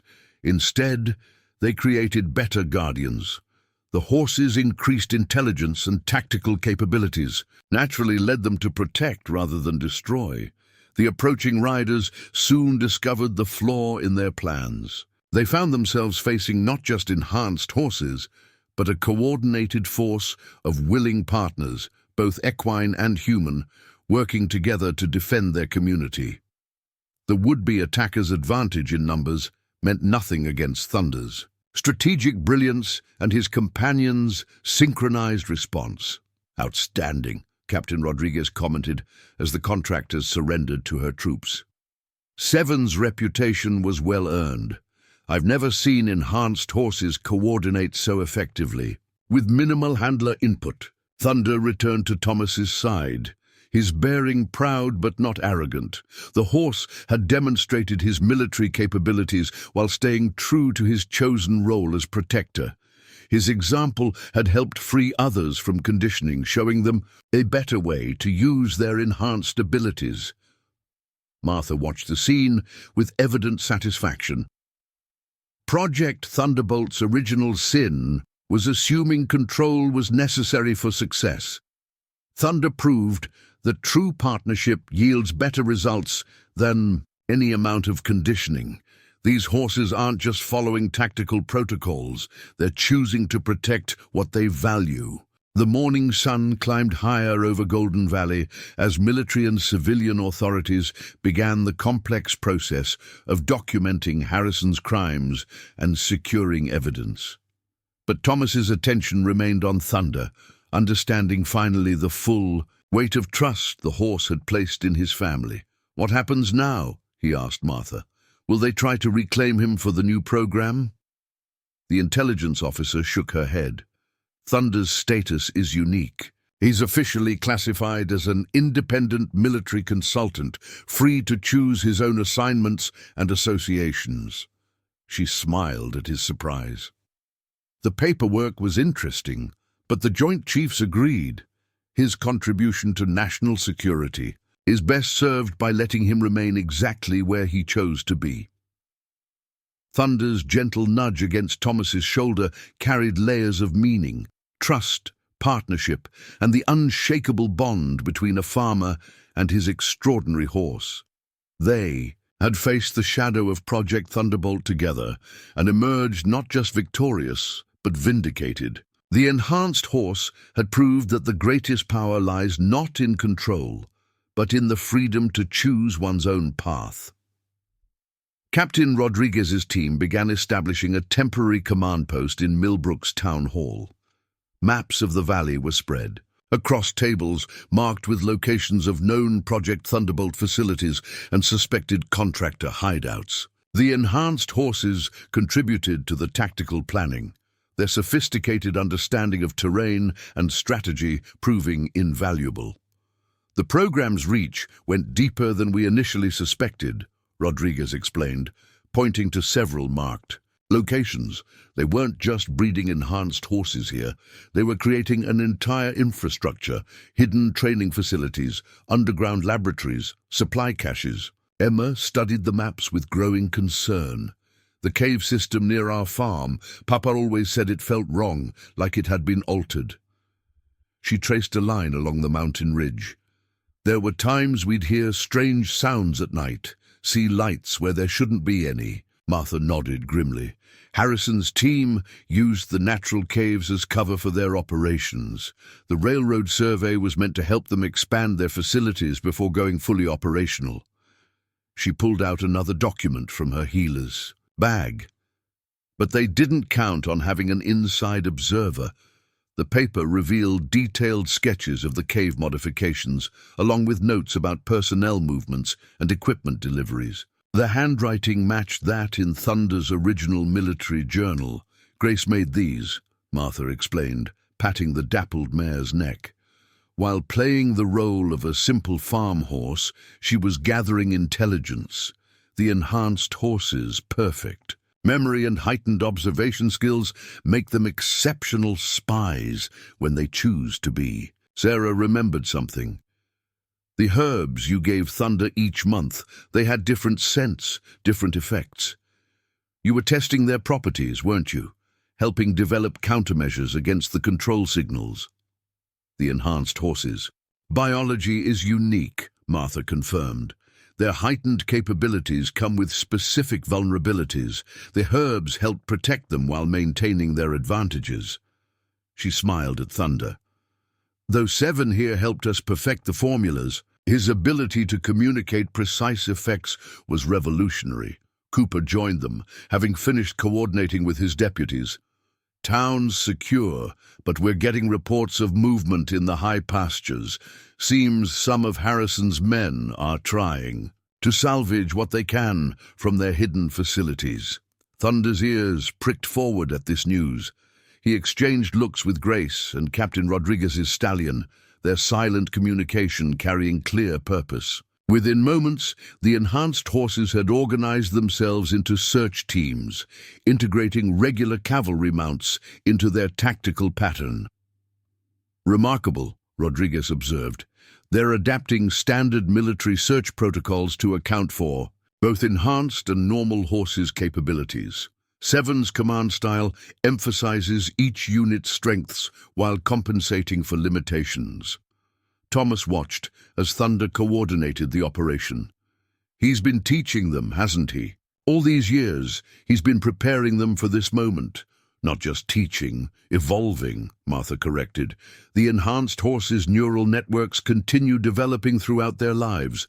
Every experience, every interaction helps them grow beyond their original programming. She gestured to where Thunder was working with younger horses. He's not just showing them military tactics, he's teaching them how to think independently, how to choose their own path.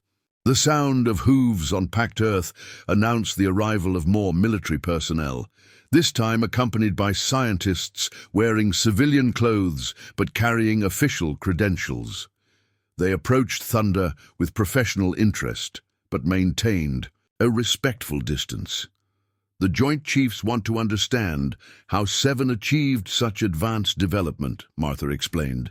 His ability to resist control while maintaining enhanced capabilities, to lead others effectively without forcing compliance.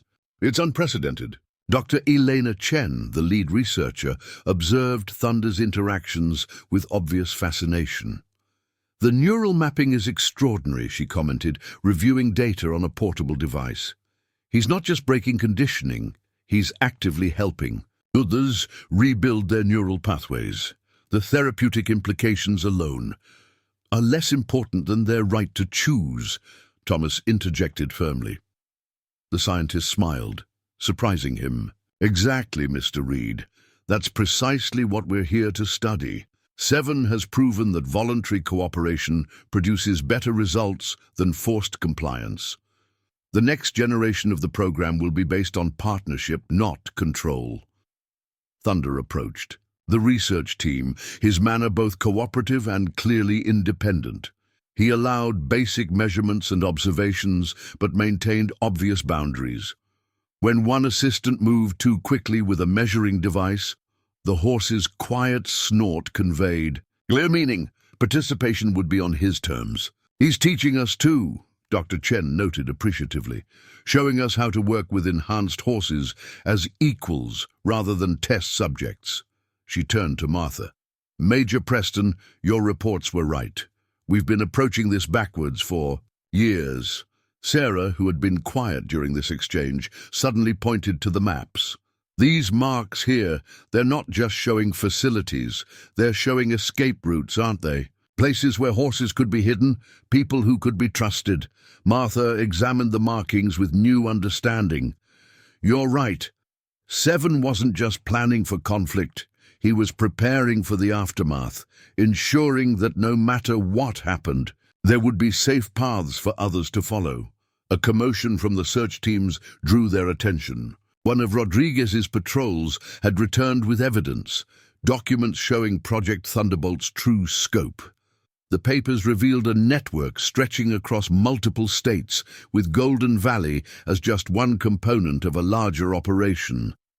"This goes beyond Harrison and his contractors," Rodriguez stated grimly. "There are other facilities, other attempts to restart the program."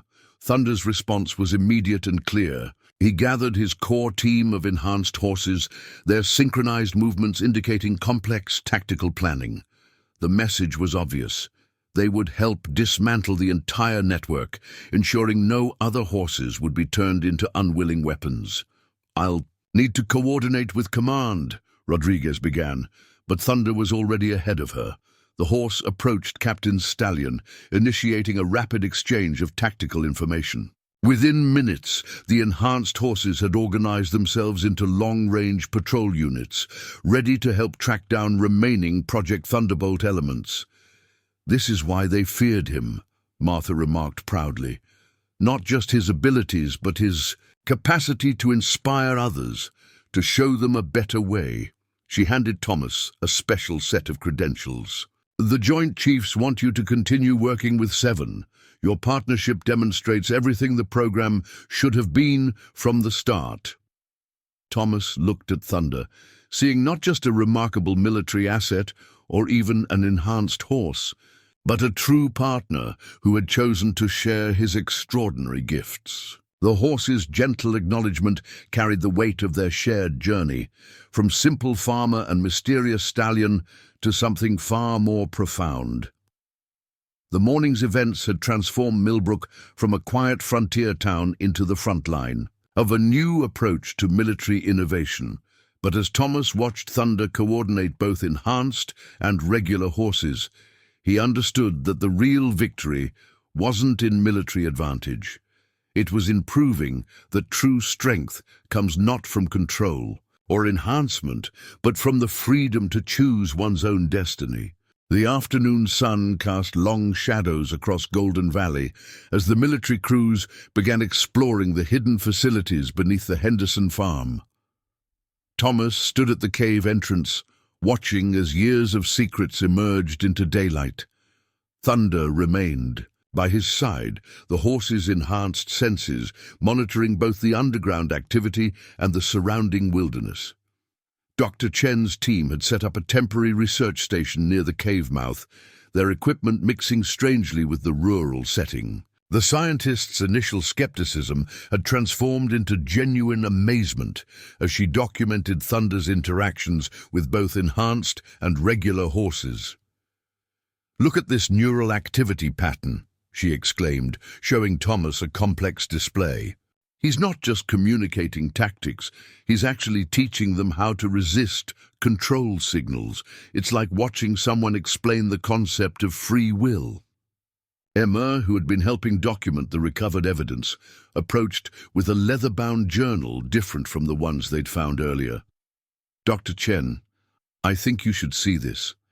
It's from the early days of the program, before they shifted focus to control over cooperation. The journal revealed the project's original vision, a partnership between enhanced horses and human handlers based on mutual trust and understanding. The early researchers had recognized the horses developing consciousness as a feature to be nurtured, not a flaw to be suppressed. They were right the first time, Martha observed, joining them. The program's initial success came from working with the horses' natural intelligence, enhancing their ability to make independent decisions. She watched as Thunder demonstrated complex maneuvers to a group of younger horses. What Harrison and his followers did wasn't advancement, it was regression. Sarah emerged from the cave system, carrying more recovered documents. The breeding records go back decades, she reported. They weren't just selecting for physical traits. They were looking for bloodlines that showed signs of advanced cognitive development. Thunder's attention shifted suddenly to the valley's eastern ridge. His posture communicated not threat, but recognition, drawing their attention to a sight. That proved Sarah's point. A group of regular farm horses had gathered at the ridgeline, displaying unusual coordination in their movements. Latent traits, Dr. Chen breathed, understanding dawning in her eyes. The enhanced abilities weren't just created in a lab. The program activated potential that was already there, abilities that exist naturally in varying degrees. Captain Rodriguez's enhanced stallion approached the regular horses, initiating a careful interaction that demonstrated this theory. The farm horses responded with increasing sophistication, showing hints of the same tactical awareness that marked their enhanced cousins. Seven understood this all along, Martha realized.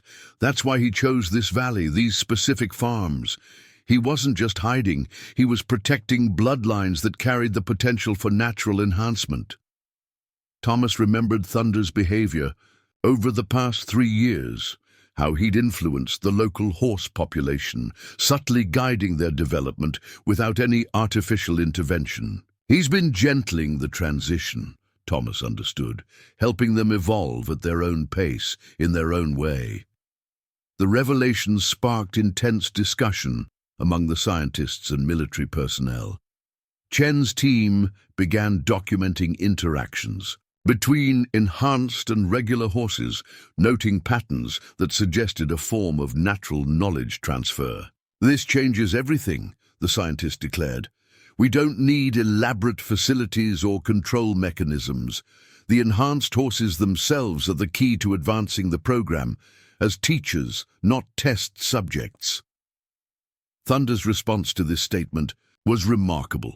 He approached Dr. Chen's research station, deliberately activating several of her senses. The resulting data showed patterns that the horse seemed to be consciously demonstrating. He's showing us the neural pathways, Dr. Chen interpreted, her voice filled with wonder. Not just how enhancement works, but how it can be achieved naturally, without forcing or breaking the horse's spirit.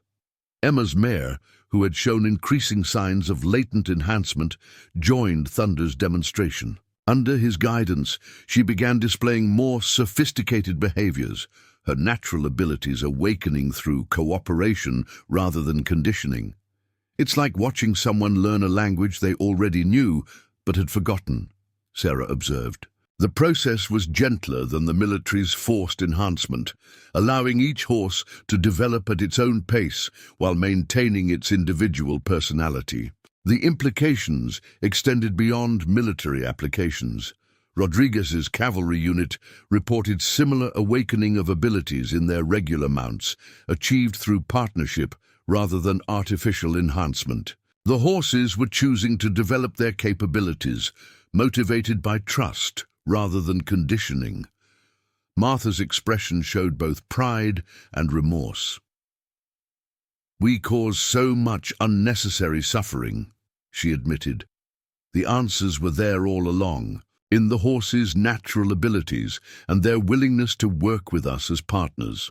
Thunder's next demonstration proved even more extraordinary. He gathered a mixed group of enhanced and regular horses, showing how they could work together effectively, despite their different capabilities. The resulting formation combined the enhanced horses' tactical sophistication with the regular horses' natural instincts. "Look at the energy patterns," Dr. Chen directed. her sensors capturing the interaction.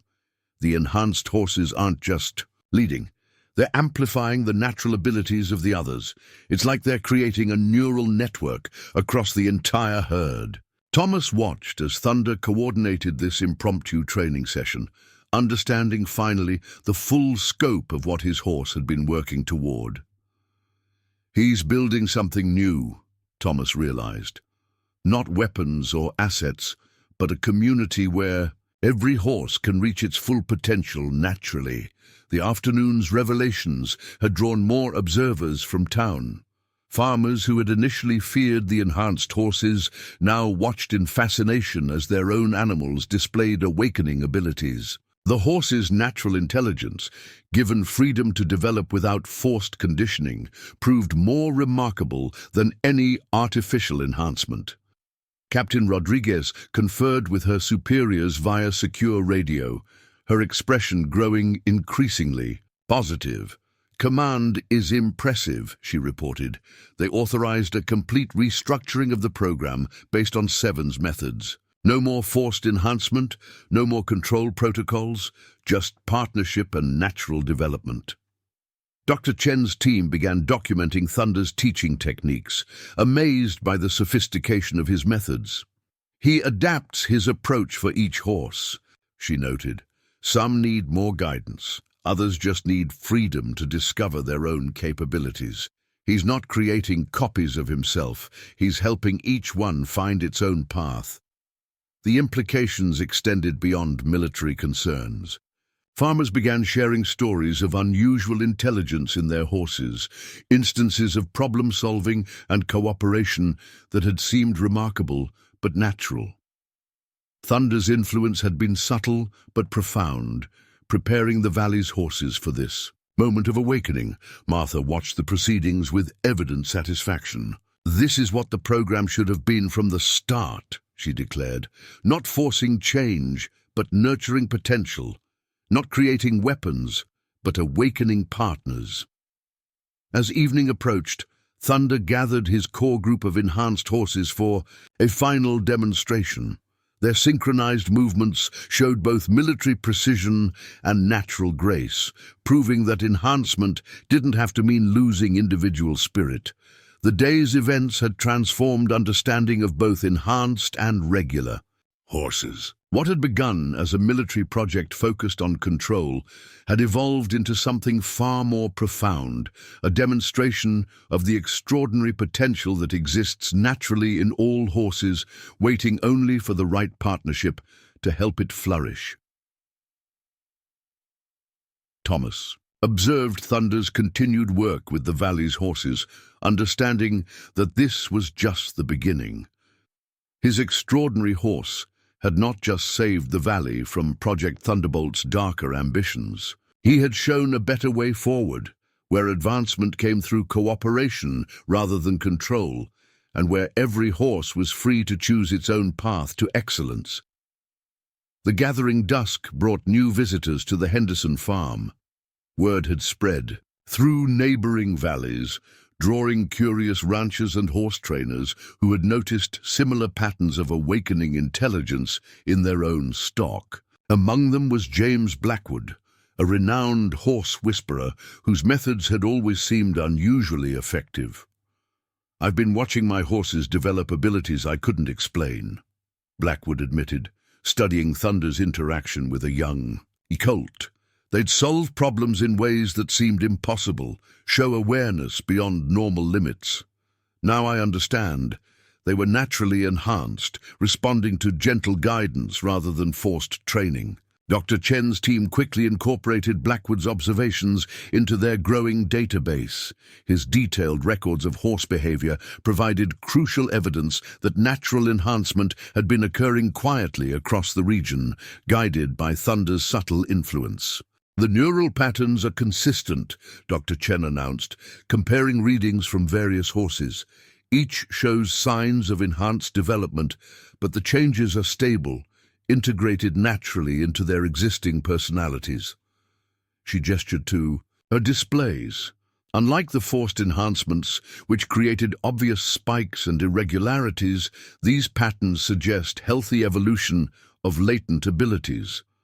Thunder demonstrated this principle by working with one of Blackwood's horses, a promising young mare named Starlight. Under his guidance, she began displaying increasingly sophisticated behaviors, her natural intelligence blossoming without any artificial intervention. "It's like watching someone discover abilities they didn't know they had," Sarah observed, as Starlight mastered complex tactical movements with surprising ease. "There's no struggle, no resistance, just natural development of existing potential." Captain Rodriguez's cavalry unit provided their own insights. Their enhanced mounts had begun sharing knowledge with regular cavalry horses, creating a hybrid force that combined the best of both natural and enhanced abilities. The regular horses compensate for the enhanced one's occasional rigidity, Rodriguez explained, watching the interactions, while the enhanced horses help the others develop their tactical awareness. They're achieving together what we could never force through artificial means. Martha pulled Thomas aside as the demonstrations continued. "There's something else you should know," she said quietly, producing another set of documents. Seven wasn't just the most successful subject of Project Thunderbolt. He was the first to show signs of accelerated natural enhancement long before any artificial intervention. The papers revealed that Thunder, then an unnamed cavalry mount, had displayed extraordinary abilities during routine training. The program had initially formed around him, studying his natural development before attempting to replicate it through artificial means. That's why he's so different from the others, Thomas realized. His abilities developed naturally first. The program just augmented what was already there. This revelation added new context to Thunder's choices and capabilities. He hadn't just escaped the program. He had understood its flaws from the beginning, recognizing that forced enhancement was inferior to natural development. Emma, who had been documenting the day's events, made another connection. The 12 horses he helped escape, they were all showing signs of natural enhancement too, weren't they? He chose them specifically because they could develop without artificial support. Martha nodded. They were the ones most like him, already evolving naturally before the program interfered.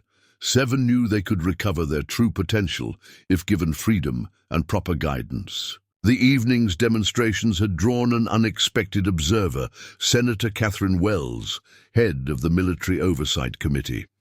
She watched Thunder's work with obvious fascination, particularly his methods of encouraging natural development. "In regular horses, this solves several problems at once," she commented to Captain Rodriguez. "Natural enhancement is more stable, more ethical, and far more cost-effective than artificial methods. Plus, it eliminates the security risks inherent in maintaining secret facilities." Thunder's approach to the senator was carefully measured. He demonstrated both his advanced capabilities and his absolute independence, making it clear that any future program would have to respect the horses' right to choose their own path. Message received. Wells smiled, understanding the horses' intent. The new initiative will focus on partnership and natural development. No more secret projects, no more forced enhancements. Dr. Chen's team had begun developing protocols based on Thunder's teaching methods. "The key is patience," she explained to the gathered observers. "Natural enhancement can't be rushed. Each horse develops at its own pace, finding its own balance between tactical capability and individual personality." The practical demonstrations continued as night fell. Lanterns illuminated the training area where Thunder worked with different horses, showing how natural enhancement could manifest in various ways. Some horses developed stronger tactical awareness, others showed improved problem-solving abilities, and some demonstrated enhanced communication skills. "They're not becoming copies of the enhanced horses," Blackwood noted approvingly. "They're developing their own unique capabilities, building on their natural strengths." The implications extended beyond military applications. Farmers and ranchers, began discussing how naturally enhanced horses could improve various aspects of frontier life, from search and rescue operations to managing cattle in difficult terrain. Thunder's methods proved particularly effective with younger horses. Under his guidance, foals from the valley's bloodlines showed accelerated development of natural abilities, but without the stress or instability associated with artificial enhancement. He's not just teaching them skills, Sarah realized, watching Thunder work with a group of young horses. He's showing them how to teach others. Each successful student becomes a potential teacher. The night deepened, but the work continued. Thunder's dedication to his mission was evident in every interaction, every carefully structured lesson. He was building not just a new approach to enhancement, but a sustainable system for future development. Thomas found himself reflecting on the journey that had brought them here. What had begun as a simple act of kindness, taking in a mysterious wounded horse, had evolved into something that would transform their understanding of equine potential. As the demonstrations concluded, Thunder gathered his students one final time. Their synchronized movement under the stars demonstrated both the power of enhancement and the beauty of natural development. Each horse moved with its own style, its own personality intact, while contributing to the larger harmony of the group. Day's revelations had opened new possibilities for both enhanced and regular horses. What Project Thunderbolt had tried to force through artificial means, Thunder had achieved through patience, understanding, and respect for each horse's individual nature. His legacy would not be measured in military achievements, but in the countless horses who would now have the chance to develop their natural potential freely, guided by understanding rather than control. The promising developments in Golden Valley attracted unwanted attention. 3 days after Senator Wells's visit, Thomas awoke to find Thunder unusually alert, the horse's enhanced senses detecting subtle changes in the valley's atmosphere. Military patrols reported increased activity along the mountain passes. Vehicles moving at night, strange signals intercepted, and unmarked supply wagons appearing on remote trails. Private contractors, Captain Rodriguez explained during an emergency meeting at the town hall. Former Project Thunderbolt personnel who stand to lose everything if natural enhancement becomes the new standard. They've spent years developing control technologies and conditioning methods. Our success here threatens their entire operation. Martha spread a new map across the table, marking locations where Thunder had detected suspicious activity. They're not just gathering forces, she observed grimly. They're positioning themselves strategically around the valley. These aren't just mercenaries, they're using military tactics. Dr. Chen's research team had relocated their equipment to more secure locations, but their work continued. The scientist pointed to recent data showing unusual patterns in the enhanced horses' behavior. They're responding to something we can't detect, she reported, some kind of long-range signal that's causing them discomfort. Thunder confirmed this assessment, demonstrating to Thomas how the hidden signals affected enhanced neural pathways. The horses' movements revealed subtle interference patterns, like static in their enhanced communication abilities. It's a new type of control technology, Martha realized, examining Thunder's reactions. Instead of trying to override their will directly, they're disrupting the horse's ability to coordinate and communicate, divide and conquer. Sarah noticed changes in the regular horses as well. The animals that had shown promising signs of natural enhancement began displaying anxiety and confusion. They're targeting the development process itself, she concluded, trying to suppress the awakening abilities before they fully manifest. James Blackwood arrived with troubling news from neighboring regions. Similar interference patterns are appearing across 3 states, the horse trainer reported. Ranchers report their most promising horses suddenly becoming erratic, losing the abilities they'd begun to develop. Someone's trying to shut down natural enhancement on a massive scale. Thunder gathered his core group of enhanced horses, their synchronized movements now requiring visible effort against the disruptive signals. Through careful demonstration, he showed how the interference affected different aspects of their capabilities: tactical awareness, coordination, even basic communication. Dr. Chen's instruments captured the subtle battle taking place. "Look at these readings," she directed, pointing to complex wave patterns. "The enhanced horses are actively fighting the interference, developing countermeasures in real time. They're not just resisting control, they're learning to overcome it." The situation escalated when a military supply convoy was ambushed in Carbon Canyon. The attackers used sophisticated equipment that temporarily disrupted the enhanced cavalry horses' abilities, demonstrating intimate knowledge of Project Thunderbolt's technologies. "This wasn't just about supplies," Rodriguez concluded, examining the ambush site. "They wanted us to know they can neutralize our enhanced mounts at will. Without the horses' tactical advantages, we're vulnerable to conventional forces." Thunder's response to the ambush revealed new aspects of his capabilities. Rather than trying to fight through the interference, he began teaching the other horses how to operate effectively without their enhanced abilities. His methods emphasized basic cavalry skills that couldn't be disrupted by technology. "He's making them hybrid warriors," Martha observed with admiration, "capable of using their enhancements when possible, but not dependent on them. These horses can switch between enhanced and natural operations as needed." The adaptability proved crucial when 3 more attacks followed in quick succession. Each time, the raiders attempted to isolate and capture specific horses, particularly those showing signs of natural enhancement. But Thunder's new training methods allowed his students to defend themselves, even when their advanced capabilities were suppressed. Emma's mare demonstrated this during a night raid, fighting off attackers, using purely natural instincts when interference signals blocked her developing enhancements. The incident proved that Thunder's teaching went beyond just awakening abilities. He was creating truly resilient defenders.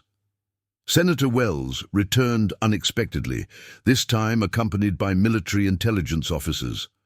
Their arrival coincided with discoveries about the source of opposition to the Natural Enhancement Program. "We've identified several defense contractors who've invested heavily in artificial enhancement technology," Wells revealed. "They've spent years developing control systems, conditioning protocols, and specialized equipment. Natural enhancement would make their entire infrastructure obsolete." The intelligence officers shared surveillance photos showing familiar faces among the opposition forces. Former Project Thunderbolt scientists, military officers who'd supported Harrison's methods, and corporate representatives who'd profited from the program's darker aspects, all now working to preserve their influence over enhanced horse development. Thunder's reaction to this information was strategic rather than aggressive. He began organizing the valley's horses into specialized units, each focusing on different aspects of defense. Enhanced horses paired with regular mounts, combining their capabilities in ways that proved resistant to interference. "He's creating a defensive network," Rodriguez realized, watching the preparations. "Each unit compensates for the other's vulnerabilities. When they can't use enhanced abilities, they fall back on natural skills. When the interference clears, they surge forward with their full capabilities." Dr. Chen's team documented these adaptive strategies, noting how the horses maintained effectiveness even under electronic attack. "The natural enhancement process itself is becoming more resilient," she reported. "Each attempt to suppress it forces the horses to develop stronger, more stable abilities." The opposition's frustration manifested in escalating attacks. Supply lines were cut, communication systems jammed, and isolated patrols ambushed. But each incident provided new opportunities for Thunder's hybrid defense strategy to prove its worth. Martha recognized patterns in the raiders' tactics. "They're following the original Project Thunderbolt field manual," she explained. "Standard protocols for capturing and controlling enhanced horses. But they're fighting the last war. These horses have evolved beyond simple conditioning." Thomas watched Thunder coordinate the valley's defenses, understanding that his horse was revolutionizing not just enhancement methods, but basic cavalry doctrine. The distinction between enhanced and regular horses was blurring as natural abilities awakened and artificial enhancements became just one tool among many. This is what they truly feared, Sarah realized during a quiet moment. Not just losing control of the program, but losing the very concept of control itself. These horses are showing that true partnership yields better results than any amount of conditioning.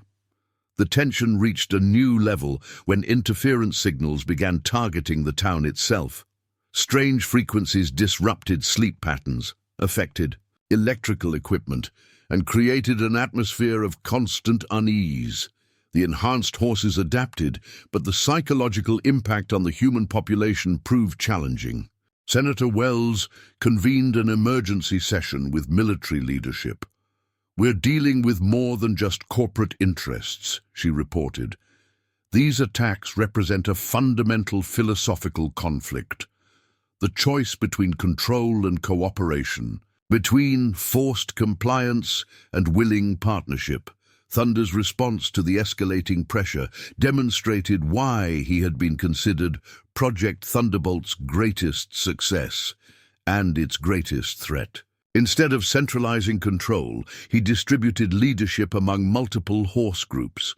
Each unit developed its own strategies while maintaining coordination with the others, creating a resilient network that no single attack could disable.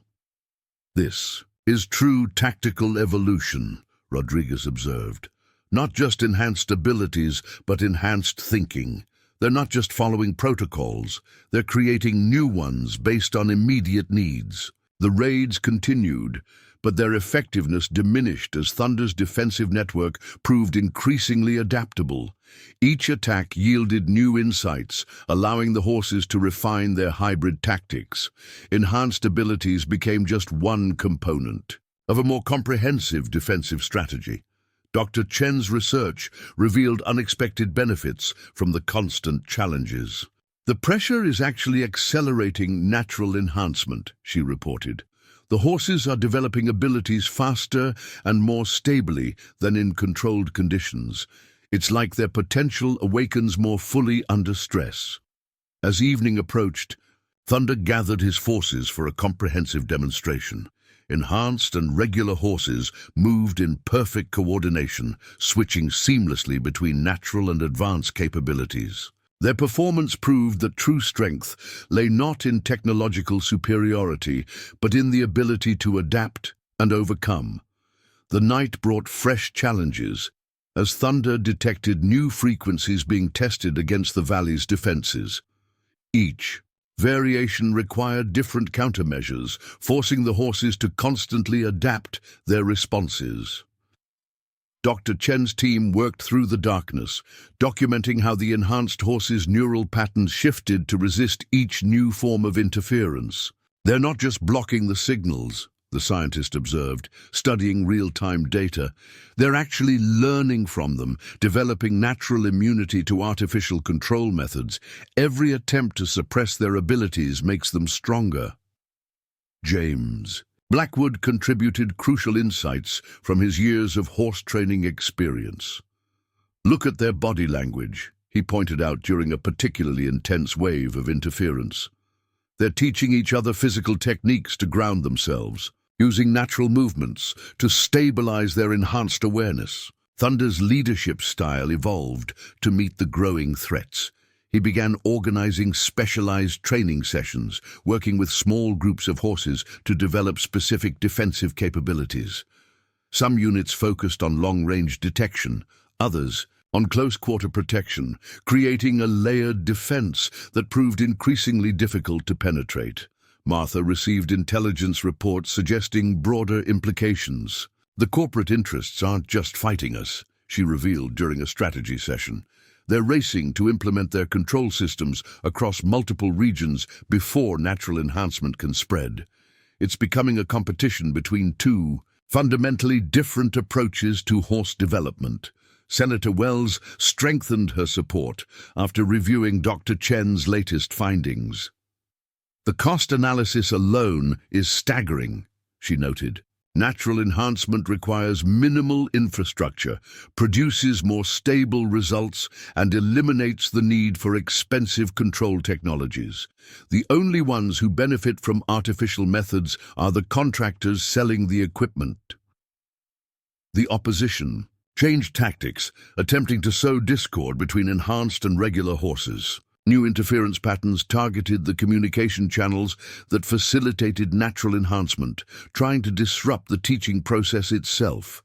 But Thunder's hybrid training methods proved resilient, relying on multiple pathways for knowledge. Transfer Emma's mare demonstrated this adaptability during a midnight raid. When electronic interference blocked her enhanced abilities, she smoothly transitioned to natural defensive moves, protecting a group of younger horses while they retreated to safety. The incident proved that Thunder's students had internalized his lessons about versatility and self-reliance.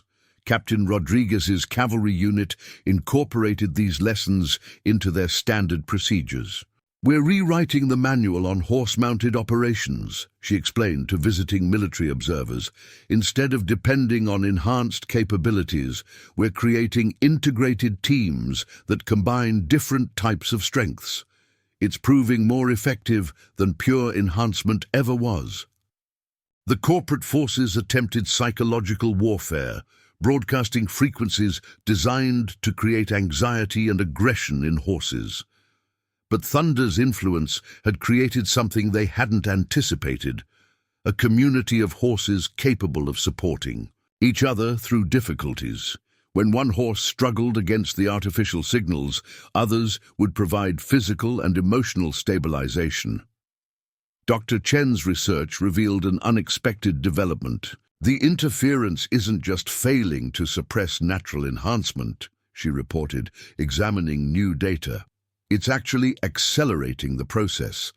The horses are developing natural resistance to artificial control, and this resistance is becoming part of their genetic expression. This discovery sparked intense interest from military leadership. The possibility of breeding horses naturally immune to control signals represented a significant strategic advantage. But Thunder's demonstrations made it clear that such development couldn't be forced or artificially accelerated. Sarah noticed subtle changes in the valley's entire horse population. Even the ones not directly involved in training are becoming more resistant, she observed. It's like Thunder's influence is creating a protective field that encourages natural development while blocking artificial interference. The corporate raiders grew increasingly desperate as their control technologies proved less effective. They attempted to isolate and capture specific horses for study, hoping to understand how natural enhancement created immunity to their systems. But Thunder's defensive network had evolved beyond their ability to penetrate. James Blackwood identified a crucial aspect of this evolution. "The horses aren't just protecting themselves physically," he explained. "They're creating social bonds that resist disruption. When artificial signals try to isolate them, these relationships provide natural anchoring points." Martha's intelligence network uncovered documents revealing the opposition's growing concern. "Their entire business model is based on controlled enhancement," she reported. "Every horse that develops natural immunity represents a direct threat to their contracts and patents. They're not just fighting us, they're fighting for survival." Thunder's response to this escalation demonstrated sophisticated strategic thinking. He began incorporating psychological elements into his training, teaching horses not just to resist control, but to actively assert their independence. The results showed in their increasingly confident responses to interference attempts. Dr. Chen's team documented this psychological resilience. We're seeing development of what might be called enhancement consciousness, she explained. The horses aren't just developing abilities, they're gaining awareness of their own potential for growth. This self-awareness makes artificial control nearly impossible. The Valley's defense took on new dimensions as Thunder's students began actively countering the raiders' technologies. Enhanced horses learned to generate their own interference patterns, disrupting enemy communications and control systems. Regular horses developed natural techniques for alerting others to technological threats. Senator Wells recognized the broader implications. This isn't just about military applications anymore, she observed during a late-night strategy session. We're witnessing the emergence of a new paradigm in human-horse relationships. The choice between control and cooperation will influence every aspect of how we work with these animals. As midnight approached, Thunder gathered his core group for an unprecedented demonstration. The enhanced horses formed a circle, combining their abilities to create a protective field that neutralized all artificial interference. Within this space, regular horses began showing accelerated development of natural abilities, free from technological suppression. They're creating a nursery for natural enhancement, Dr. Chen realized, her instruments recording the phenomenon. A safe space where horses can develop their potential without artificial interference. This could be the key to spreading natural enhancement beyond the valley. The corporate forces' response revealed their desperation. New weapons appeared, devices designed to cause physical pain rather than just disrupt enhancement. But Thunder had anticipated this escalation. His students had learned to redirect and ground harmful energies, turning the attacker's own technologies against them. Martha received reports of similar developments in other regions. Other enhanced horses are replicating Thunder's methods, she announced.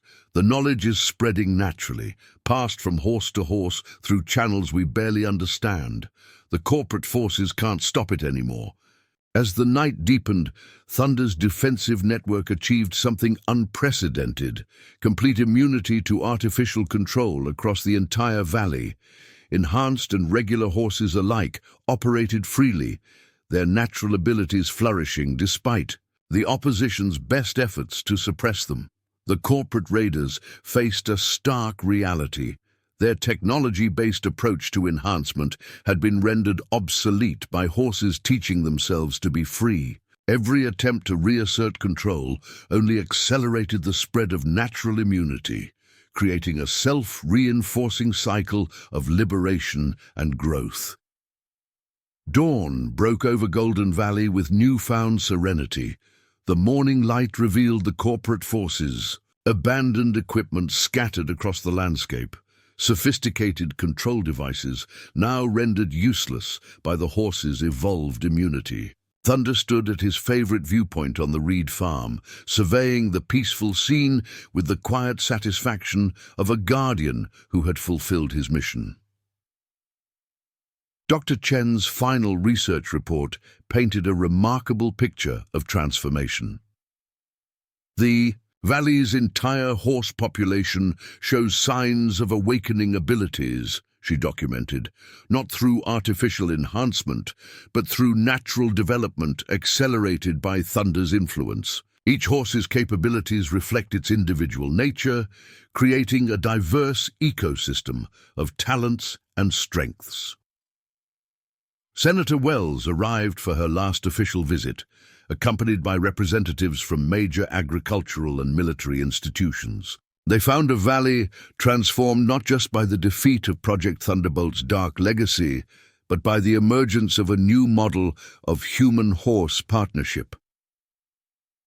The corporate interests have withdrawn their opposition, Wells announced during a gathering at the town hall. Their control technologies have been rendered obsolete by the spread of natural enhancement. More importantly, their military contracts have been redirected towards supporting cooperative development programs. James Blackwood had begun documenting Thunder's teaching methods, creating a comprehensive guide for working with naturally enhanced horses. The key insight, he explained to visiting trainers, is that we don't enhance these horses at all. We simply create conditions that allow their natural abilities to emerge, then partner with them as equals. Martha's intelligence network reported similar transformations occurring across multiple regions. Other enhanced horses are replicating Thunder's success, she shared, each adapting his methods to their local conditions, creating unique variations of natural enhancement suited to different needs and environments. Thunder's influence had spread beyond military applications. Ranchers reported horses developing sophisticated herding abilities. Search and rescue teams discovered mounts with extraordinary tracking capabilities and even therapeutic riding. Programs found their horses displaying enhanced empathy and understanding. Sarah noticed something profound in these developments. They're not just becoming more capable, she observed, watching a group of young horses learn from Thunder. They're becoming more fully themselves. Each one expresses its enhanced abilities in unique ways, maintaining its individual personality and spirit. Emma's mare had become a teacher in her own right, working with regular horses to help awaken their natural potential. The process demonstrated how Thunder's methods could be sustained and spread without his direct involvement, creating a self-perpetuating cycle of development and growth. Captain Rodriguez's cavalry unit had evolved into something unprecedented, a hybrid force where enhanced and regular horses worked seamlessly together, each contributing unique strengths to their shared mission. "We're not just more effective," she reported to military command, "we're more ethical. These partnerships are based on mutual respect and voluntary cooperation." The valley's transformation attracted attention from unexpected quarters. Environmental scientists discovered that naturally enhanced horses showed remarkable abilities in habitat restoration. Their increased intelligence and awareness led to more sustainable grazing patterns and active participation in maintaining ecological balance. Dr. Chen's team documented an extraordinary phenomenon. The enhanced horses were actively contributing to their own scientific study. "They're not just subjects of research," she explained, reviewing complex data patterns. "They're participants in understanding their own development." Thunder especially seems to grasp the importance of documenting these changes for future generations.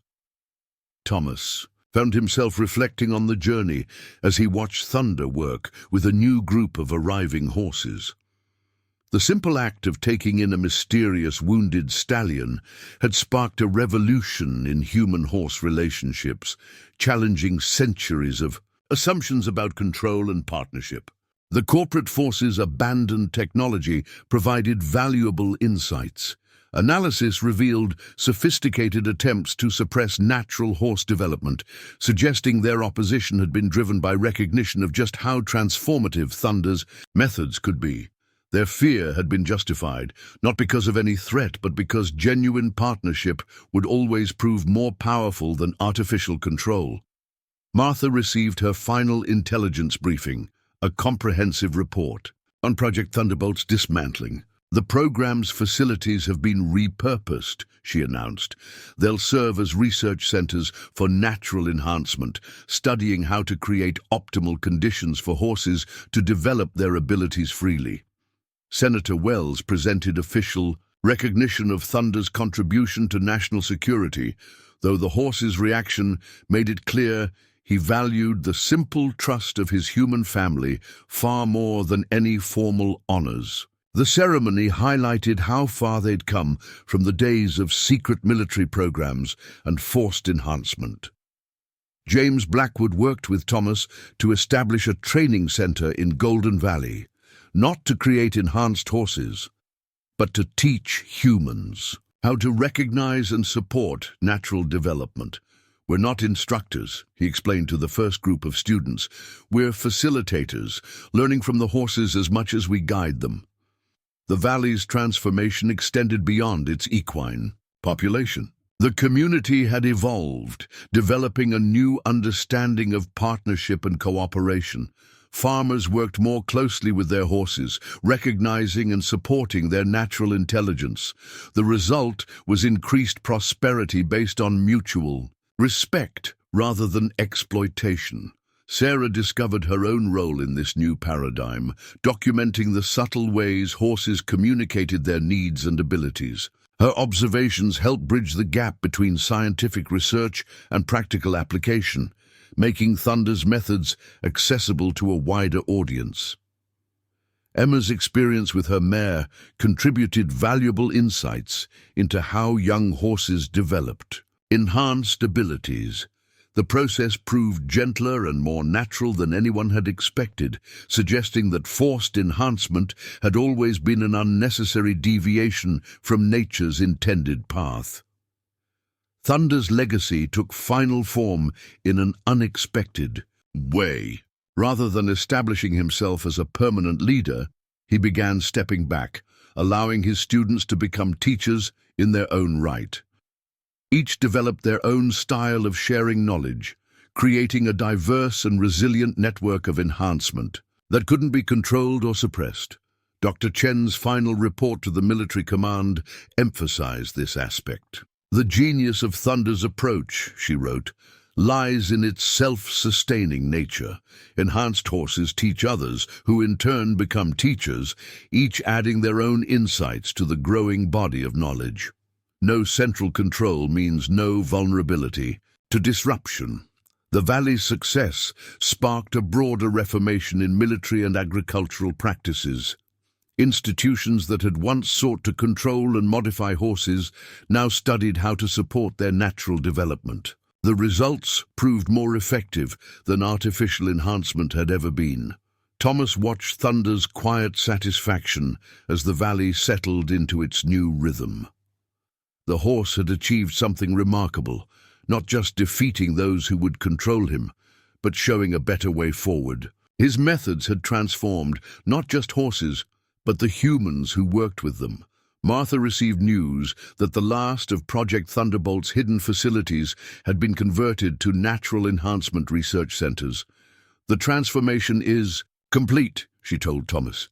"The age of forced enhancement is over. Thunder's way has proven itself beyond any doubt." The final piece fell into place when Dr. Chen's team confirmed that natural enhancement capabilities were being passed down to new generations. Foals born in the valley showed innate resistance to control technology and heightened potential for developing advanced abilities. Thunder's influence had created lasting change at the genetic level. As sunset painted the valley in golden light, Thunder gathered his extended family, both equine and human, for a final demonstration. The display showed not just enhanced abilities, but the joy of beings living freely as their truest selves. Each horse moved with natural grace and power, their capabilities expressed through choice rather than compulsion. The evening ended with Thunder on his favorite hillside, surveying the peaceful valley. He had arrived as a wounded warrior, bearing the scars of forced enhancement.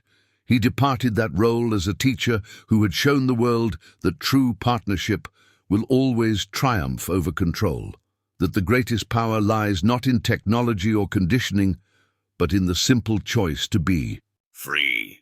The following months brought remarkable changes to Golden Valley. Agricultural colleges established research partnerships with local farmers, studying how naturally enhanced horses contributed to sustainable farming practices. The horses' increased intelligence and awareness led to innovations in crop rotation, soil conservation, and water management that improved yields while reducing environmental impact. "They're not just working the land," Thomas explained to visiting agricultural experts. "They're understanding it, responding to subtle changes we might miss, helping maintain the delicate balance that keeps the valley productive." International. Observers arrived to study the valley's transformation. Among them was Dr. Isabella Santos, a renowned expert in animal cognition. Her research revealed fascinating patterns in how enhanced horses processed and shared information. "It's a completely new form of intelligence," she reported. "Not artificially imposed, but naturally evolved through partnership and choice. These horses aren't just smarter, they're developing types of awareness we hadn't thought possible in non-human species."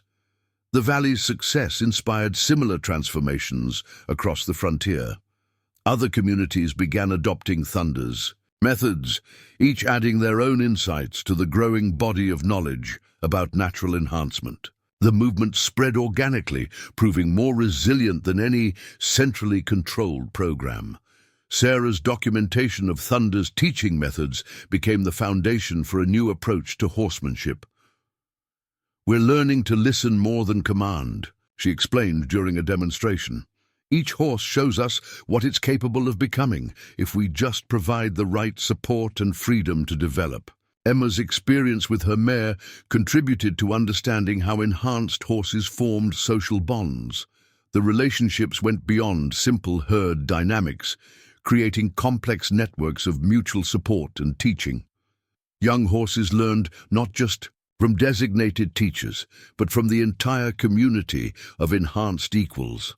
Martha's final military report emphasized the strategic implications.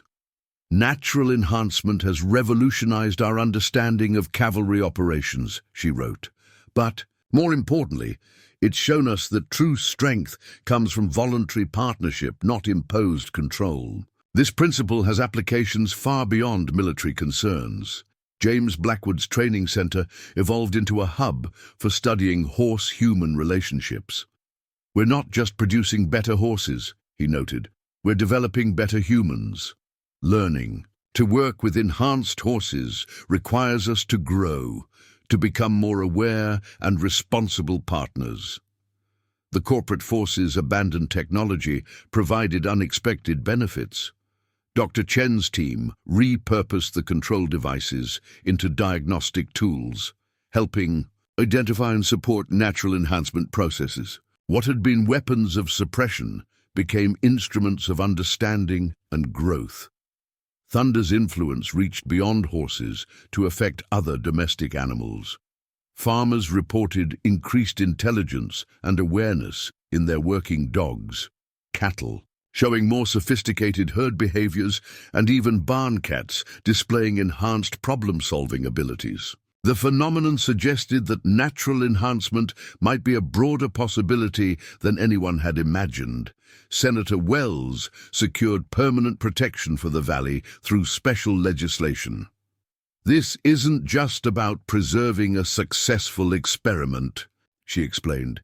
"It's about protecting a new model of partnership between humans and animals, one that could transform our understanding of consciousness and cooperation."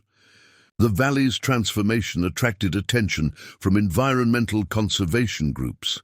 They discovered that enhanced horses played crucial roles in maintaining ecological balance, their increased awareness helping preserve delicate ecosystems. The horses became active participants in conservation efforts, demonstrating nature's capacity for self-regulation when allowed to develop freely. Thomas found unexpected applications for Thunder's methods in community leadership. The principles of partnership over control, of supporting natural development rather than forcing change, proved equally effective in human organizations. The valley's governance evolved to reflect these insights, creating more cooperative and resilient social structures. Dr. Chen's long-term studies revealed something extraordinary. The enhanced horses were actively contributing to their own evolution. "They're not just developing individual abilities," she explained. "They're consciously shaping the direction of their species' development, choosing traits that promote cooperation and understanding rather than just physical capability." The valley's success inspired artistic responses as well. Painters, photographers, and filmmakers came to document the enhanced horses, capturing moments of extraordinary grace and intelligence. Their works helped spread understanding of natural enhancement to broader audiences, challenging traditional views of animal consciousness. Martha's Intelligence Network reported an unexpected development. Former Project Thunderbolt scientists were now advocating for Thunder's methods. "They've seen the evidence," she noted. "Natural enhancement produces better results than artificial control ever could, and without the ethical implications." The repurposed research facilities became centers for studying interspecies communication. The enhanced horses' sophisticated ways of sharing information offered new insights into the nature of consciousness and intelligence. Their methods suggested possibilities for deeper understanding between all species. Emma's work with young horses revealed how natural enhancement affected early development. Foals born to enhanced parents showed accelerated awareness and learning capabilities, but without the stress or instability associated with artificial methods. Each developed at its own pace, maintaining individual personality while accessing greater potential. Sarah's observations contributed to understanding the role of choice in enhancement. "The horses aren't just developing abilities," she noted. "They're choosing how to use them, which ones to develop further, how to share them with others." This element of conscious choice seems essential to stable enhancement. Thunder's legacy found its most profound expression in the everyday life of the valley. Enhanced horses worked alongside humans as true partners, each contributing their unique capabilities to shared goals. The relationship demonstrated what was possible when beings of different species chose to cooperate rather than dominate. As the seasons turned, Golden Valley became known not just for its enhanced horses, but for its example of positive transformation. The community had shown that change need not come through force or control, that the most powerful developments arise from freedom and mutual respect.